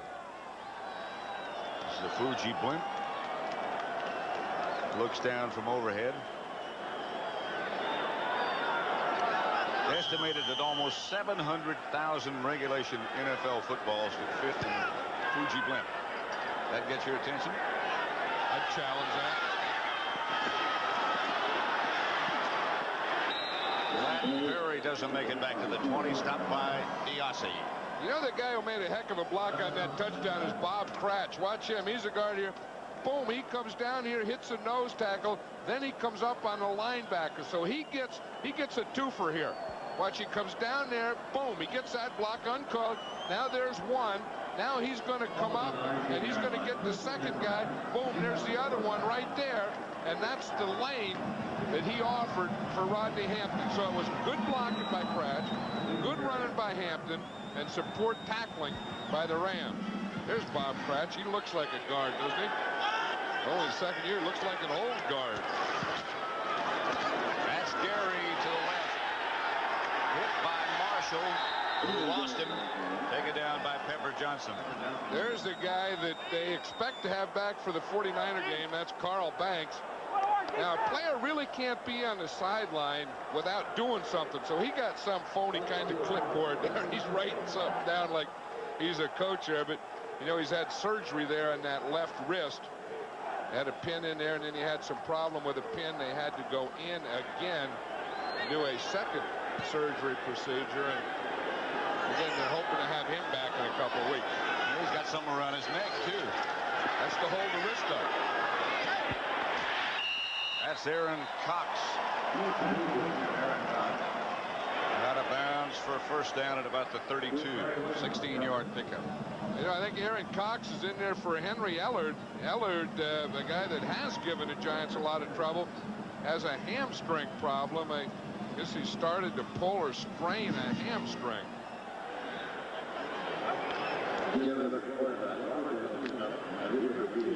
So it's Flipper Anderson this time with Cox inside him to the right of Everett.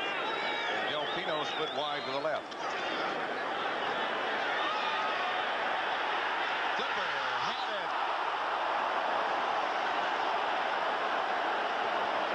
Right there.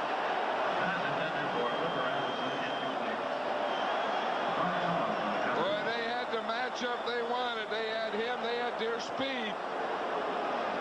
Flipper Anderson is their fast guy. They get him running up the outside, and they get him in the foot race. He's going there. He has the good speed. He runs right past Mark Collins. A perfect throw by Jim Everett. Oh, boy. And then Flipper drops the ball. Quarterbacks, when that happened, will always grab their heads. That ball's there. Second and 10.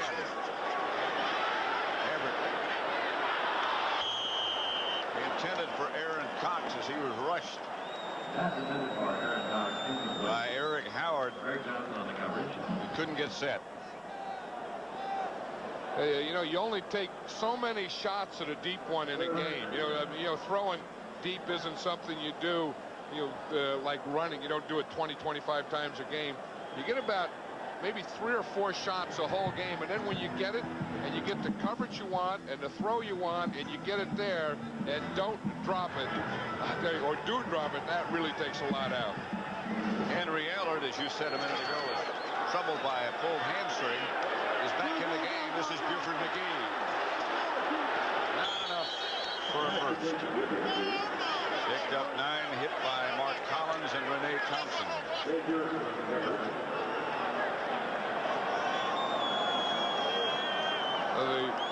The Rams on that came very close, and then they had to give up and punt in this situation.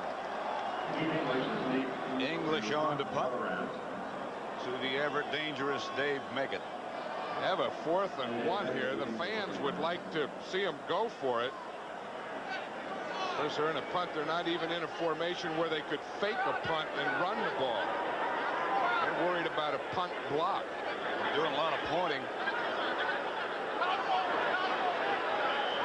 And then you know it's not going to be a fake. Delay of game. Offense still 4th down. Now what happens, they went from a punt cover to a punt protection thing. And they switched in there, and then when they brought their ends in, their wide receivers, the wideouts, they brought them in, then they had to adjust their blocking. And in that whole procedure, the time ran out on them. So now you don't have to worry about the going for it on 4th down either. No. It looked like they never got comfortable in that whatever formation they were in. They got comfortable with their assignments. You know, who's going to block whom. English line drive kick. Meggett will handle it to 24. He's down at about the 32 by Pat Terrell and Mike McDonald. 77 Giants lead. In the second half of our NFL doubleheader next Sunday, John Madden and I will be in Denver to see the Chicago Bears face the Denver Broncos. Bears are 8-1 now and high atop the NFC Central. Thanks to their defense, the likes of Richard Dent, number 95. Chicago leads the league in turnover ratio, and they're quietly lurking right behind the 49ers and the Giants as the best in the NFL right now. Maybe these guys might have an argument. The Giants unbeaten, as are the 49ers. Yep, which really makes for interesting football. You know, you think about the Giants and you think about the 49ers, and somehow you kind of forget that Bear team might have something to say about the whole thing. They've been very steady, very much like the Giants, really, in that they've run the ball well. They've played solid defense. Right, and then I think that Harbaugh, who was injured today, has really, you know, come along and matured into his position. And Neil Anderson, I think, is probably the best running back in all of football. Sims to throw. Hit just as he lets it go, intended for Cross. Incomplete. Covered by Newman. There's Mike Wilshire in the street clothes there. He had a concussion in the first half. They thought maybe he would be able to play again, but then he hasn't. He was on the sideline, and then they just decided that he is out for the rest of the game. 3rd down and 8, Giants at their own 35. So we're talking about hot weather. Hot weather bothers big guys. You don't see those skinny little guys over there trying to get oxygen. It's always those big, heavy muscle, strong guys. Sims back to throw it. The ball almost deflected, but caught by Baker. That was Stephen Baker's first catch of the day, but it all starts here with the pass protection, and I think the ball is tipped somewhere. There's Moore. He's doing a pretty good job, and it looked like the ball was tipped coming out of there. In fact, it could have been Brian Smith, number 96. That was the guy that Moore was blocking. But it's still got to Baker.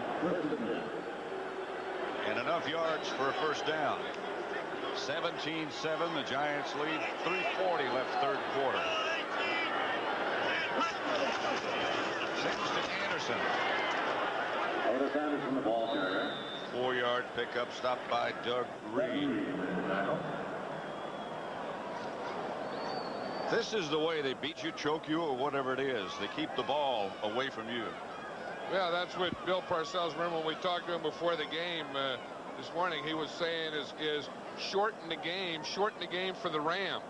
The way you shorten the game for the Rams is by keeping the ball more yourself and not letting them have a lot of opportunities. Because we saw if they have a lot of opportunity, I mean, they can still be dangerous, but it hasn't worked today thus far. 2nd down and 7.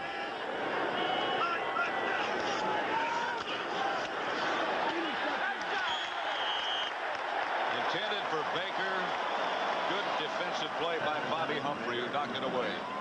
He's the young man who saved the game last week against Houston. Yeah, and he arrived right at the same time the ball did. I think, you know, as we're talking about, Stephen Baker has kind of become the wide receiver that other teams are looking for now in this team. And on those passing downs when Sims has to go to a wide receiver, I think Stephen Baker's going to be the guy that's going to get the coverage. Baker comes wide left this time. Sims will operate from the spread formation.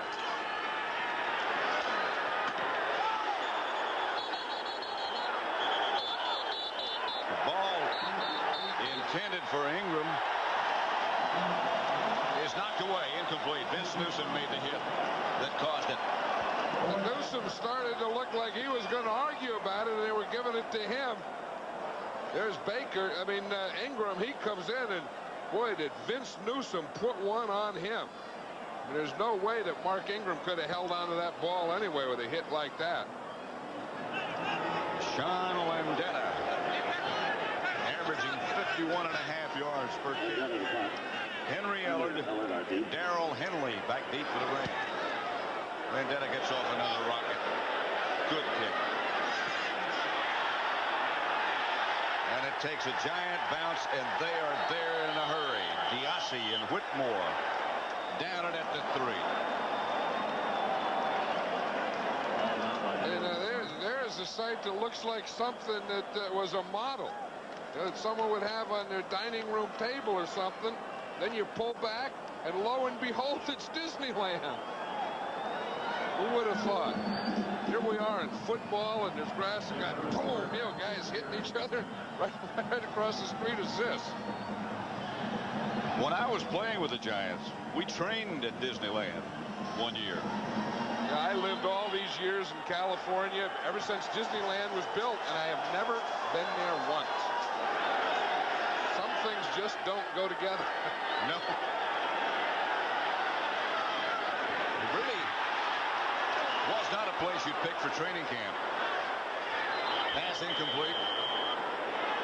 I tell you, Jim Everett is really throwing some pretty good passes there. That one was thrown to Aaron Cox, and Jim Everett has looked like he is upset with someone because he really has been doing his part. I mean, he's thrown some balls in there to Flipper Anderson. I thought that ball there was very catchable to Aaron Cox. And, you know, the pass protection has been pretty good today against the Giants. Everett's throwing pretty well, but they just aren't catching or keeping things going.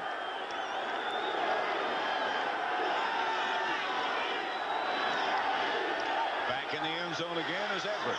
Outside to Cleveland Gary. Gary out of bounds at about the 9. Picked up 6. Everson Walls knocked him out. Now this is where the Giants are tough. They get you in this position where you have to pass.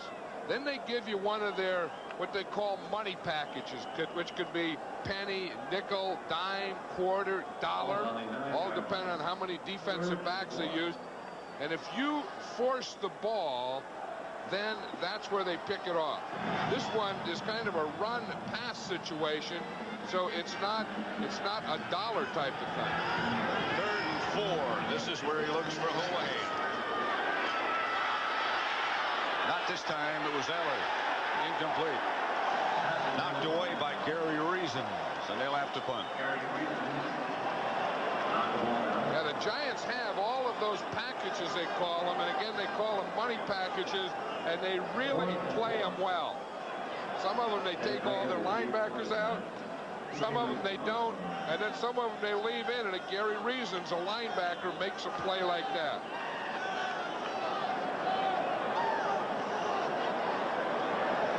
So English standing back in the end zone, Meggett at midfield for the Giants. This would be a good time to go for a block. Line drive kick. Meggett will have a chance to do something.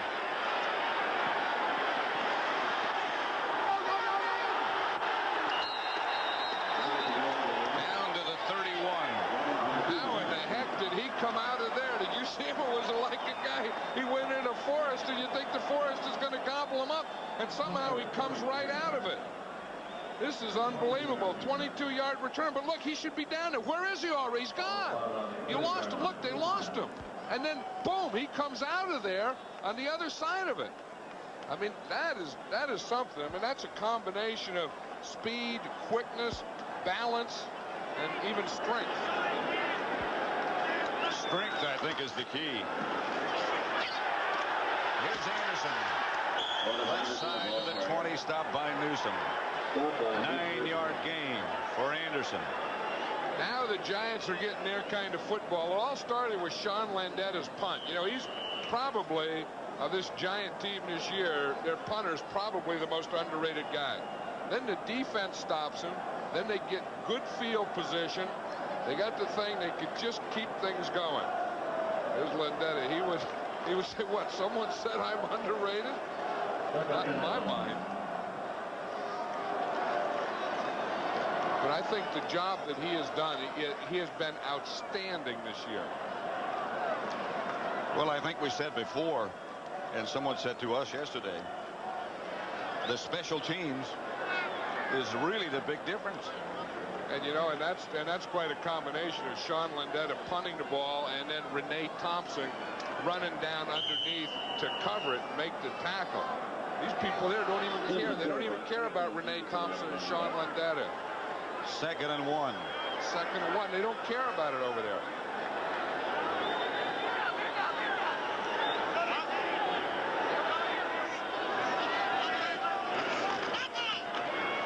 Carson straight ahead. That should be enough for first.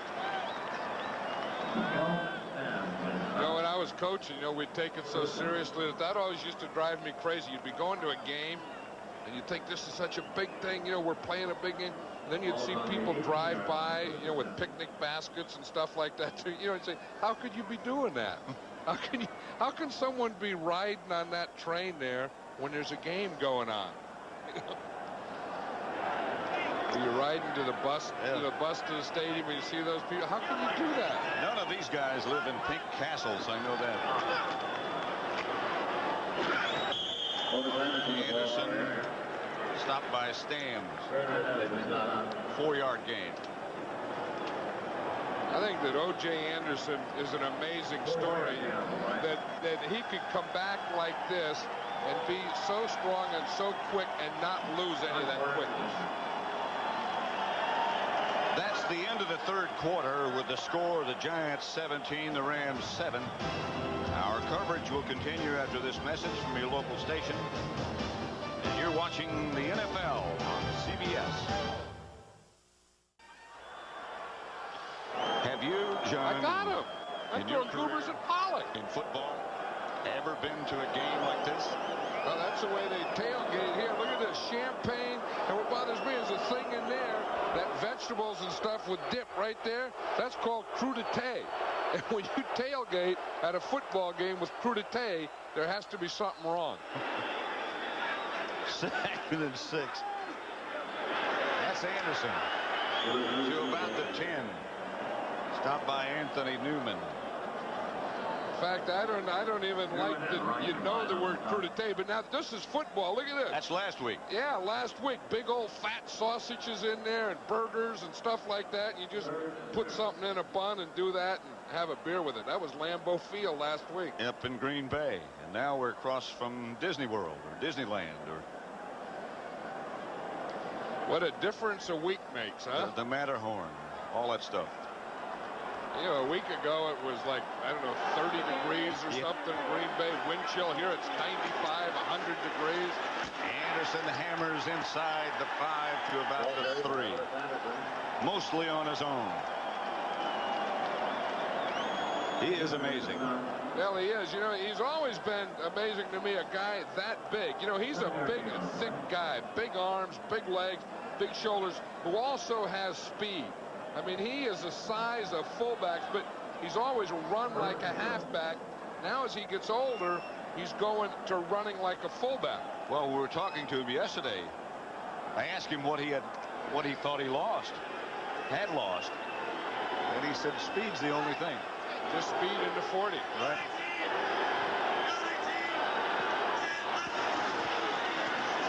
Again, Otis. Flag on the play as he almost got in. When he first came out, it looked as if he was going to throw the ball. And he was mad at you saying he lost speed. He was going to show you he could still get around the corner with speed. I'll tell you, Bill Parcells was just thinking that would have been the one that put the icing on the cake. Then he's going to get this penalty. See that number 75?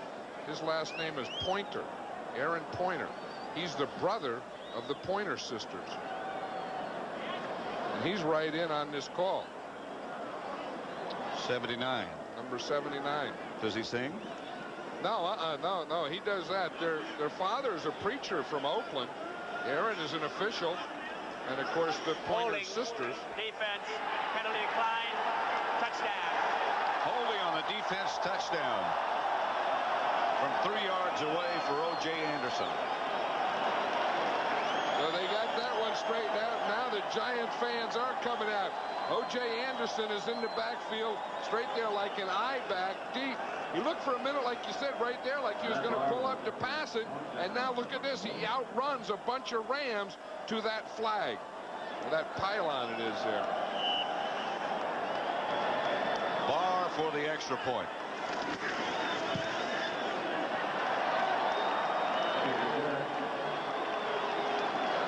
That makes it 24-7, Giants. They just sort of choke you, don't they?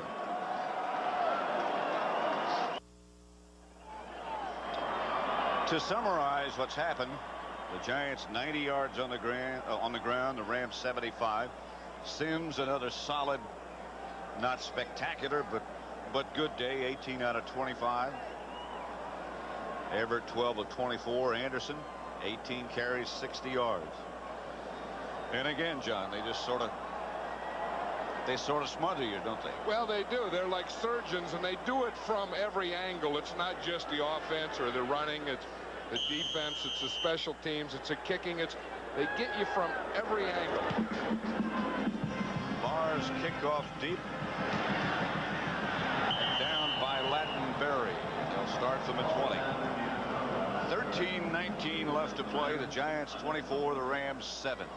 See, and this is the type of situations that the Rams have been in way too much this year. Is they get behind, and they're not a good team at playing uphill. And then their defense has to, and then they try and press, and things happen to them. Then their offense goes in.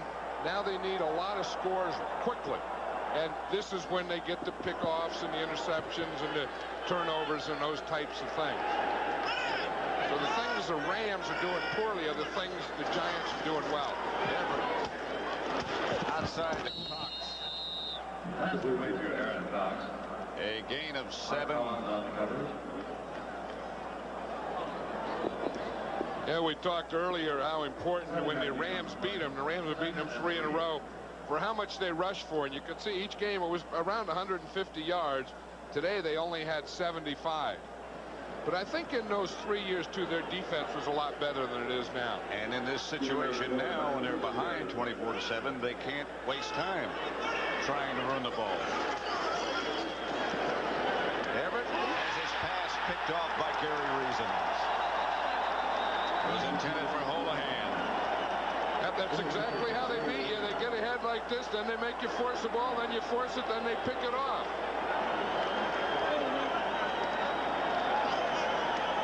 Taking everything out of Jim Everett.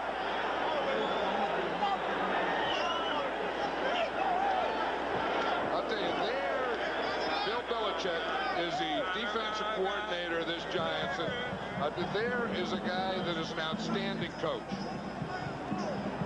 But the things that they do and the way they set things up, I think, is extraordinary.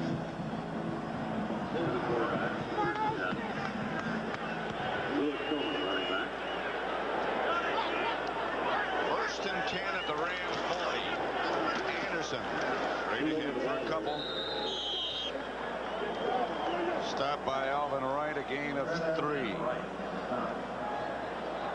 You know, as a head coach, you can't go hide. You have to stay there. Yep. You have to clap. You have to say, come on, let's get it back. When you're playing one of the best teams in football, it's tough. What a tough year for John Robinson. Over the years with this Ram team, he's done an outstanding job, but this year they just never got off the starting mark. 2nd and 7. Sims hit by Kevin Green. 3rd sack. Nobody blocked him. Sims didn't have a chance on that one. This is a rude awakening. Watch Sims. It's going to be a bootleg. So he backs out. Now he fakes. Now he turns. Look at the first thing he sees is number 91 coming unblocked. So he just went down. That's what makes Sims a veteran quarterback. Looked like he tried to take him on with a left arm, straight arm, and Green just body slammed him. That makes it 3rd and 12.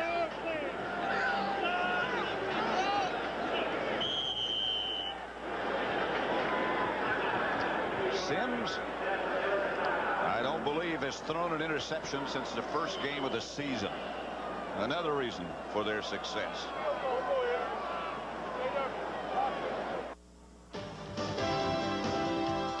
CBS Sports coverage of the National Football League is sponsored by Isuzu. For feature, styling, and price, there's no comparison. Federal Express for documents, packages, and freight worldwide. Absolutely, positively the best in the business. And by Dr. Pepper. Dr. Pepper is just what the doctor ordered. Back at Anaheim Stadium, Pat Summerall with John Madden. I stand corrected. Phil Sims threw an interception last week against the Colts. That was his first since the first game of the regular season.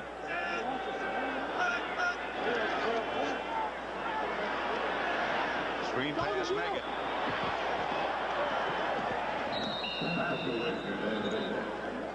Five-yard gain, stopped by Meggett, was stopped by Vince Newsom. And, you know, we watched Meggett here. The first thing, remember, he got out there and he got beyond his screen when he ran it before. Now watch here. Now he's looking at the defense, looking right and left, trying to figure out where they're going to be when he gets the screen. He knows he's going to his left. So he starts out, fakes. Now he goes out there. Now he wants to find, right now he wants to find his offensive lineman. He got Roberts' block right there, and that's the one that broke him for the 4 or 5 yards he got. So Landeta in to punt it. Henry Ellard and Darrell Henley back deep. Landeta will try to put this one just about straight up in the air. I think they're trying to take a penalty first. I think they were trying to take too much time so that they could get the ball 5 yards back.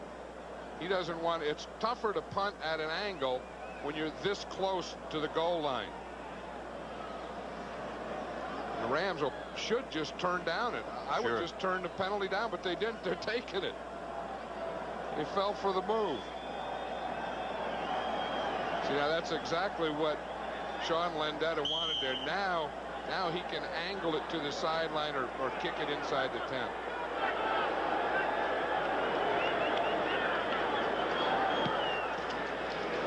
Tried to angle. Does a pretty good job. Boy, you're right. That 5 yards helped him. Wow. 40-yard punt.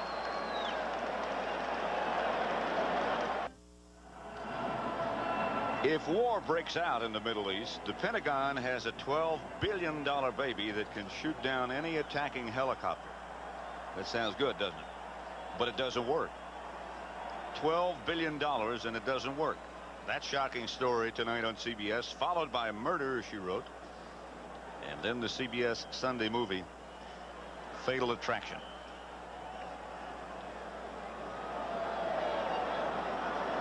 Rams will take over at their own 2-yard line.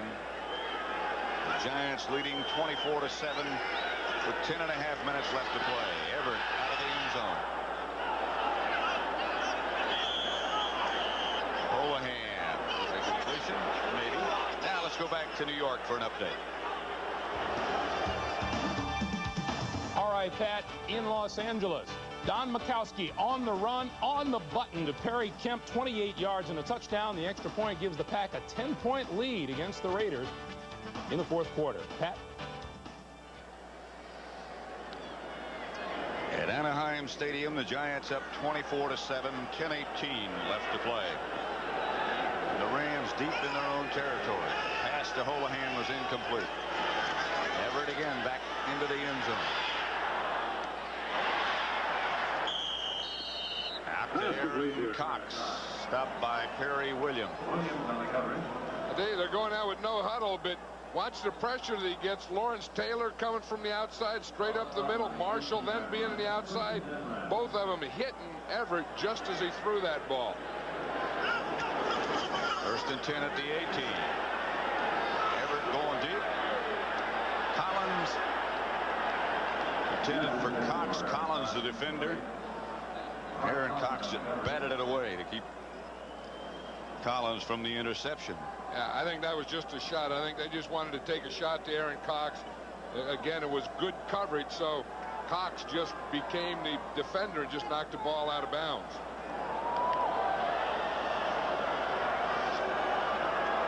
What the heck was that? What did Eric Dorsey just do? I don't know.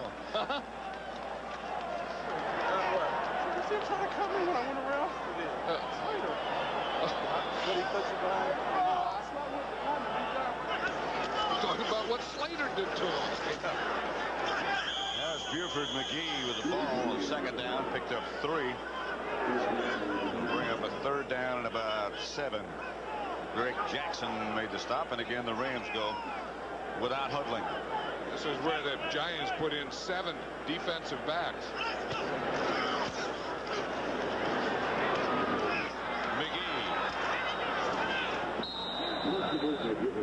For a 1st down. This is where they put Walls back at safety and Williams over at cornerback. That's the thing that Walls gives him. I mean, he can give him a corner. In fact, he's become the starting corner. Perry Williams, number 23, down there in the bottom of the screen, used to be the starting corner. And they can put Williams and Walls in there together. McGee stopped by Marshall. Pick up a 5 and a flag on the play. San Diego is a surprising team that's kind of making a little comeback here. All of a sudden, they've got the Chargers a running back that almost no one ever heard of, named Barber, Marion Barber, who didn't even play regularly in college. Number 56 defense, still 1st down. And he's up among the league leaders.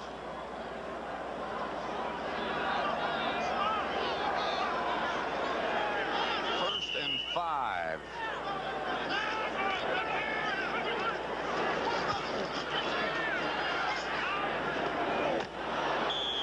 Intended for Holohan.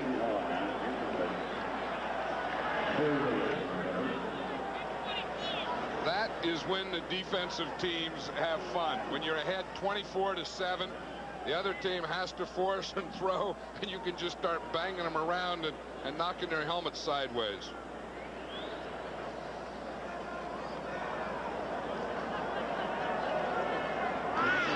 Again. I'll tell you, that one knocked the sinuses out. I mean, That was a hit. sinuses out. That was a hit. Everett outside to McGee.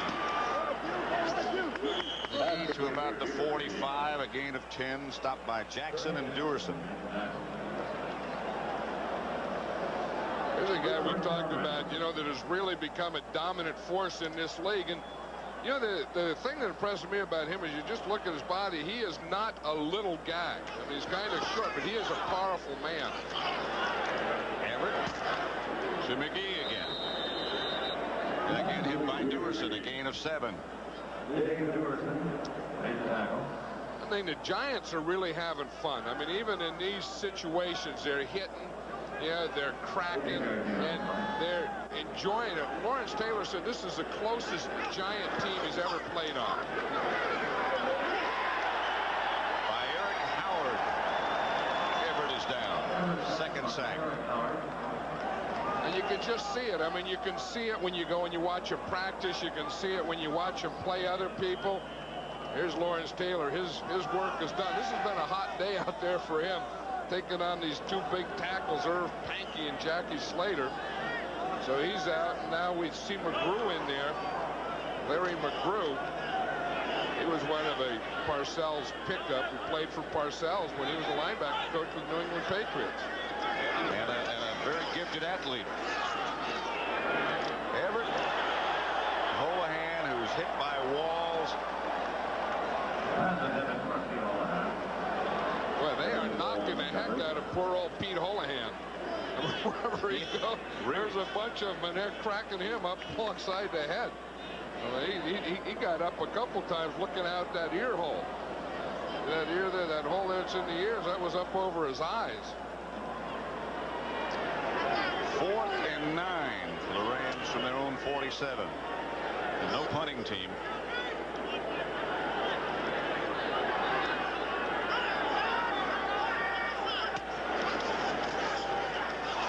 Everett. Incomplete. Intended for Ellard. Covered by Guyton and Jackson, and they just knocked things loose. It all starts with a rush in the quarterback. They have 2 defensive linemen in there, 2 linebackers putting the pressure. Pepper Johnson breaking free up the middle and just hitting Everett as he throws it. Then watch the hit on the other end. I mean, they're getting you on both ends of that deal. So the Giants will take over, leading 24-7. In the second half of our doubleheader next week, the 49ers will host Tampa Bay. Joe Montana has carried the load all season long as San Francisco attempts to win an unprecedented 3rd straight Super Bowl. Joe's on a record pace for pass yardage as well, and he is something.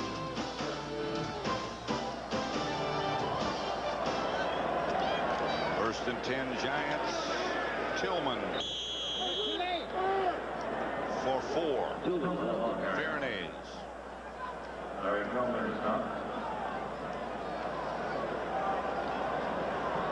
There's O.J. Anderson. He's out of the game now, still holding the ball. There's protege in there, Tillman, who just carried the ball. They call him his pup. They say that Lewis Tillman is O.J. Anderson's pup, that he just follows him around everywhere he goes, sits by his side, does all this. And if you're going to follow someone around and kind of do what they do, O.J. Anderson's not a bad guy to do it with. You'll do a lot of laughing and a lot of smiling. Second down. Tillman to about the 41. The pickup of 2. Stopped by Wright. You know, I wonder, we talked about Marcus Dupree as we look at that Ram bench, and he was just activated for today's game. I don't think they would put him in a real tough situation, but I think this is the kind of situation that they might put him in. And he looks like he's warming up to go in there. See, the last time he played in the USFL, you know, he hasn't played in 5 years. Got up to 270 pounds, decided he wanted to play football again. Got down to about 225, looks in great shape. But again, remember, hasn't played in 5 years. Sims to Tillman. Hit by Kelm. It'll bring up a 4th down. So maybe we will see Marcus Dupree. Well, you know, you think of Marcus Dupree, they say that Walter Payton, you know, is from Mississippi down there, had a lot of influence on Dupree coming back. I watched Lewis Tillman play, and he's from Jackson State, and he's the guy that broke all Walter Payton's record.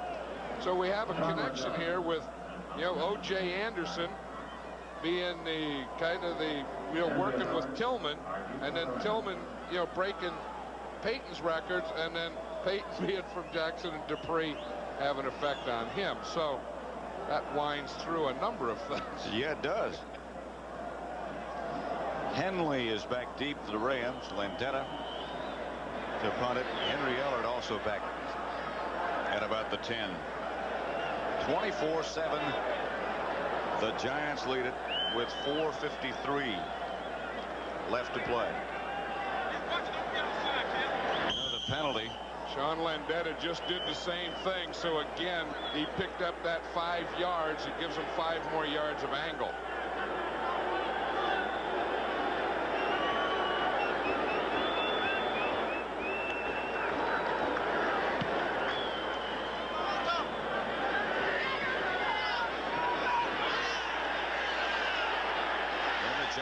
Down it at about the 3.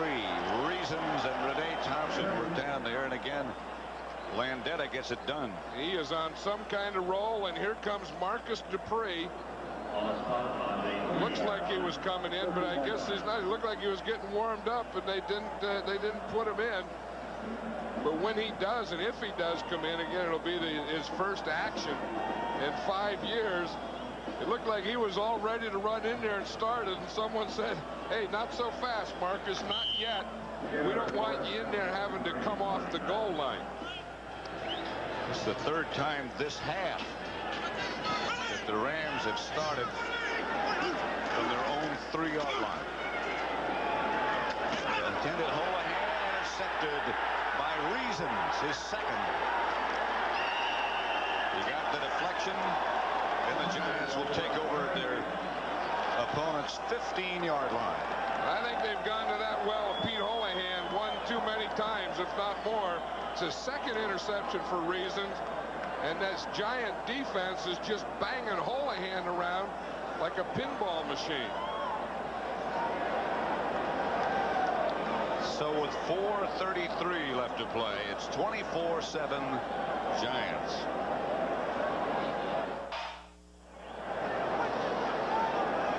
Injured Giant on the play as they lead the Rams 24-7. And let's go back and look and see who it is. Well, look, it's right there right in the middle of the screen. We see Holohan coming in, and there's 3 of them hitting there. It was Guyton and Walls that hit, and I think it's Myron Guyton that is down.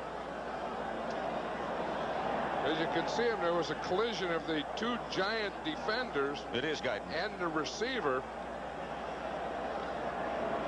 Right now for an NFL update, let's send you once again back to New York and Greg Gumbel. Well, Pat, at Soldier Field in Chicago this afternoon, the defensive assault on the Atlanta Falcons was led by fast-talking Lemuel Stinson. Chris Miller was picked off 4 times, twice by Stinson, as the Bears up their record to 8-1 with a 30-24 win over the Falcons. Let's take it back to Pat and John in Anaheim. So the Bears improve their record. And they quietly remain in a little bit of the background as one of the better teams. Along with the 49ers and the Giants. Newsom made the stop on Tillman as he got to the 5. Look at this. This is how you take off tape. You wonder how you get it off. You just sit and just rotate your wrist. Then you have some guy pull. And then you don't have to stand there and do it all by yourself. The guy pulling that was Steve Valencia. He was kind of a stretching coach of the Giants that is not paid by the Giants, but is paid by the players. Like he stretches tape along with people. I like that. That's a good move. You just kind of sit there and say, then some guy pull your tape off. Tillman again. To about the 1.5.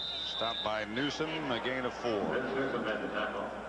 I think they're still checking Guyton. Looks like the doctor's checking his parts there. Do you have it there? Or does it feel like anything in there? Looks like he just is a little woozy, though. I mean, he's still trying to get his focus back. He's trying to get those eyes working. I know where I am.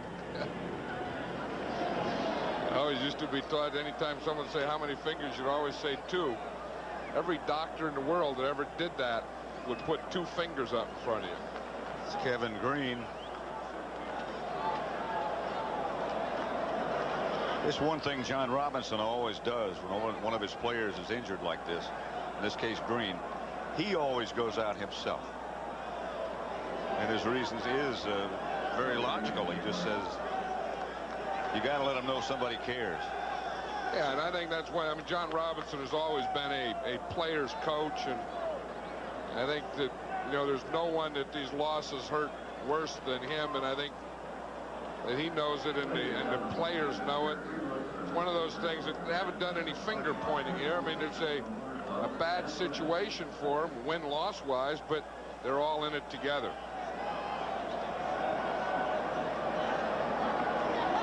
Giving him smelling salts too, so it looked like he just got a little woozy. Got knocked a little woozy.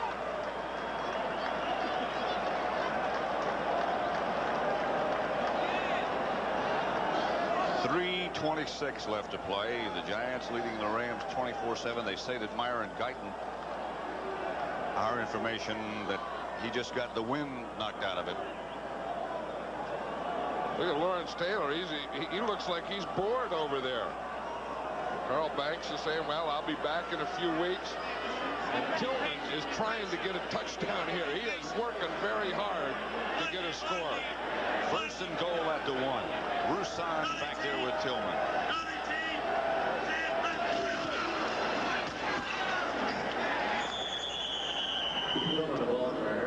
Stams stopped him for no gain. Leonard Marshall. The guy next to him, number 73, John Washington, has really been playing well for this Giant team. He doesn't get much mention, but he started in Marshall's place, and he's been a real solid player at that right defensive end. And you're right, you don't hear much about him. Oh, because he plays right next to Lawrence Taylor. That will make you a solid player, too, where you have Lawrence Taylor on one side of you and Pepper Johnson on the other side. Second down at the 1.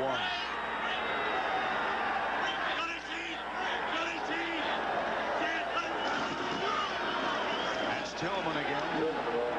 Touchdown. Yep, he worked for it. You say he's your pup. You're going to go out there and take care of your puppies. Because that's the way to do it. Lewis Tillman really wanted that one. Brian Williams is playing now at center for Bart Oates, and Tillman just got right in there behind Williams.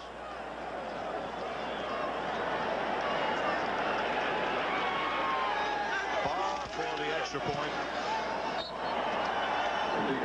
which is good. 31-7. And again, let's send you back to New York for an NFL update. Greg Gumbel. All right, Pat, earlier today at the Meadowlands, the Miami Dolphins kept pace with the Buffalo Bills. Dan Marino threw for 192 yards and that touchdown, and the #1 defense in the NFL held the Jets to 154 yards of total offense. Miami 17-3 winners. Back to Pat. Pat Summerall with John Madden back at Anaheim Stadium. The Giants 31, the Rams 7, 2:11 left to play. Bill Parcells in an involved conversation with Lawrence Taylor. Looks like a counseling session. I think that what happens, these guys like Lawrence Taylor become victims of their own success. They're so successful that offenses like the Rams just say, look, I know one thing. Lawrence Taylor is not going to block us. Not going to beat us. So you do anything you can to block him. Then a coach has to say, hey, look, don't let that frustrate you. It's going to happen. Lewis Tillman was still celebrating that first touchdown. Barr's kickoff to Lattenberry. Out of bounds at about the 21. Game return of 12 hit by Greg Jackson. Chuck Long is going to be the Ram quarterback. And Marcus Dupree. Yeah, they're finally letting them go in now. You know, the easiest thing to do for a new player is the running game. The most difficult thing is a passing game because of the blitz pickups and all that stuff. But when you have been away for 5 years, you know, everything is different to you.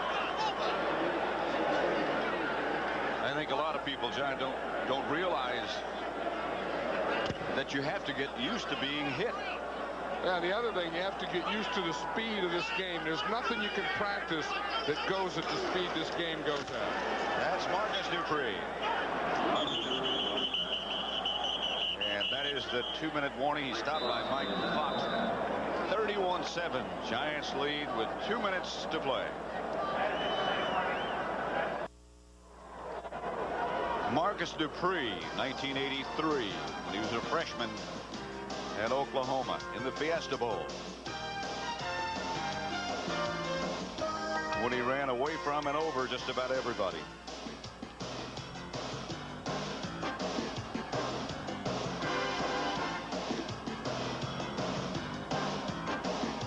again, he hasn't played, as John Madden said a minute ago. In 5 years, he hadn't been hit.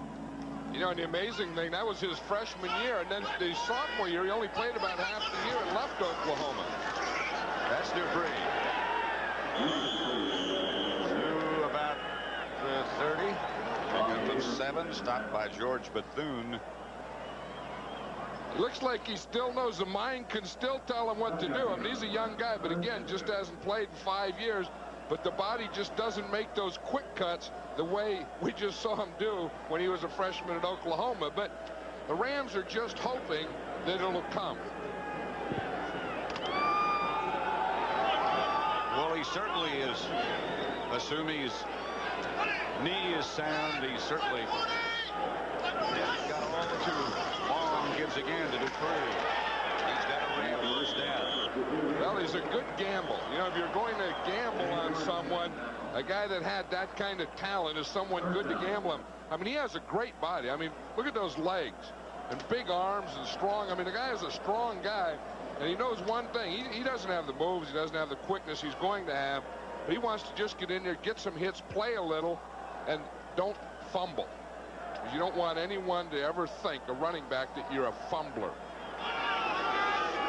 40 seconds remain with the Giants up 31-7. That's Dupree again. Broke one tackle, picked up 4 yards. I'll tell you, the Giants have put another pelt on their belt. I mean, they're sure on their way to something pretty darn good.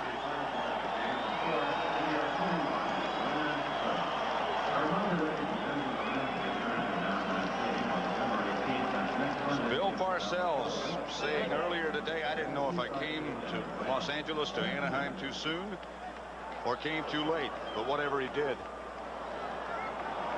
was the right choice. Coming up next, the NFL Today postgame show. Greg Gumbel and Terry Bradshaw will have all the scores and highlights. Once again, the final score here at Anaheim Stadium was the Giants 31, the Rams 7. And you've been watching CBS Sports coverage of the National Football League.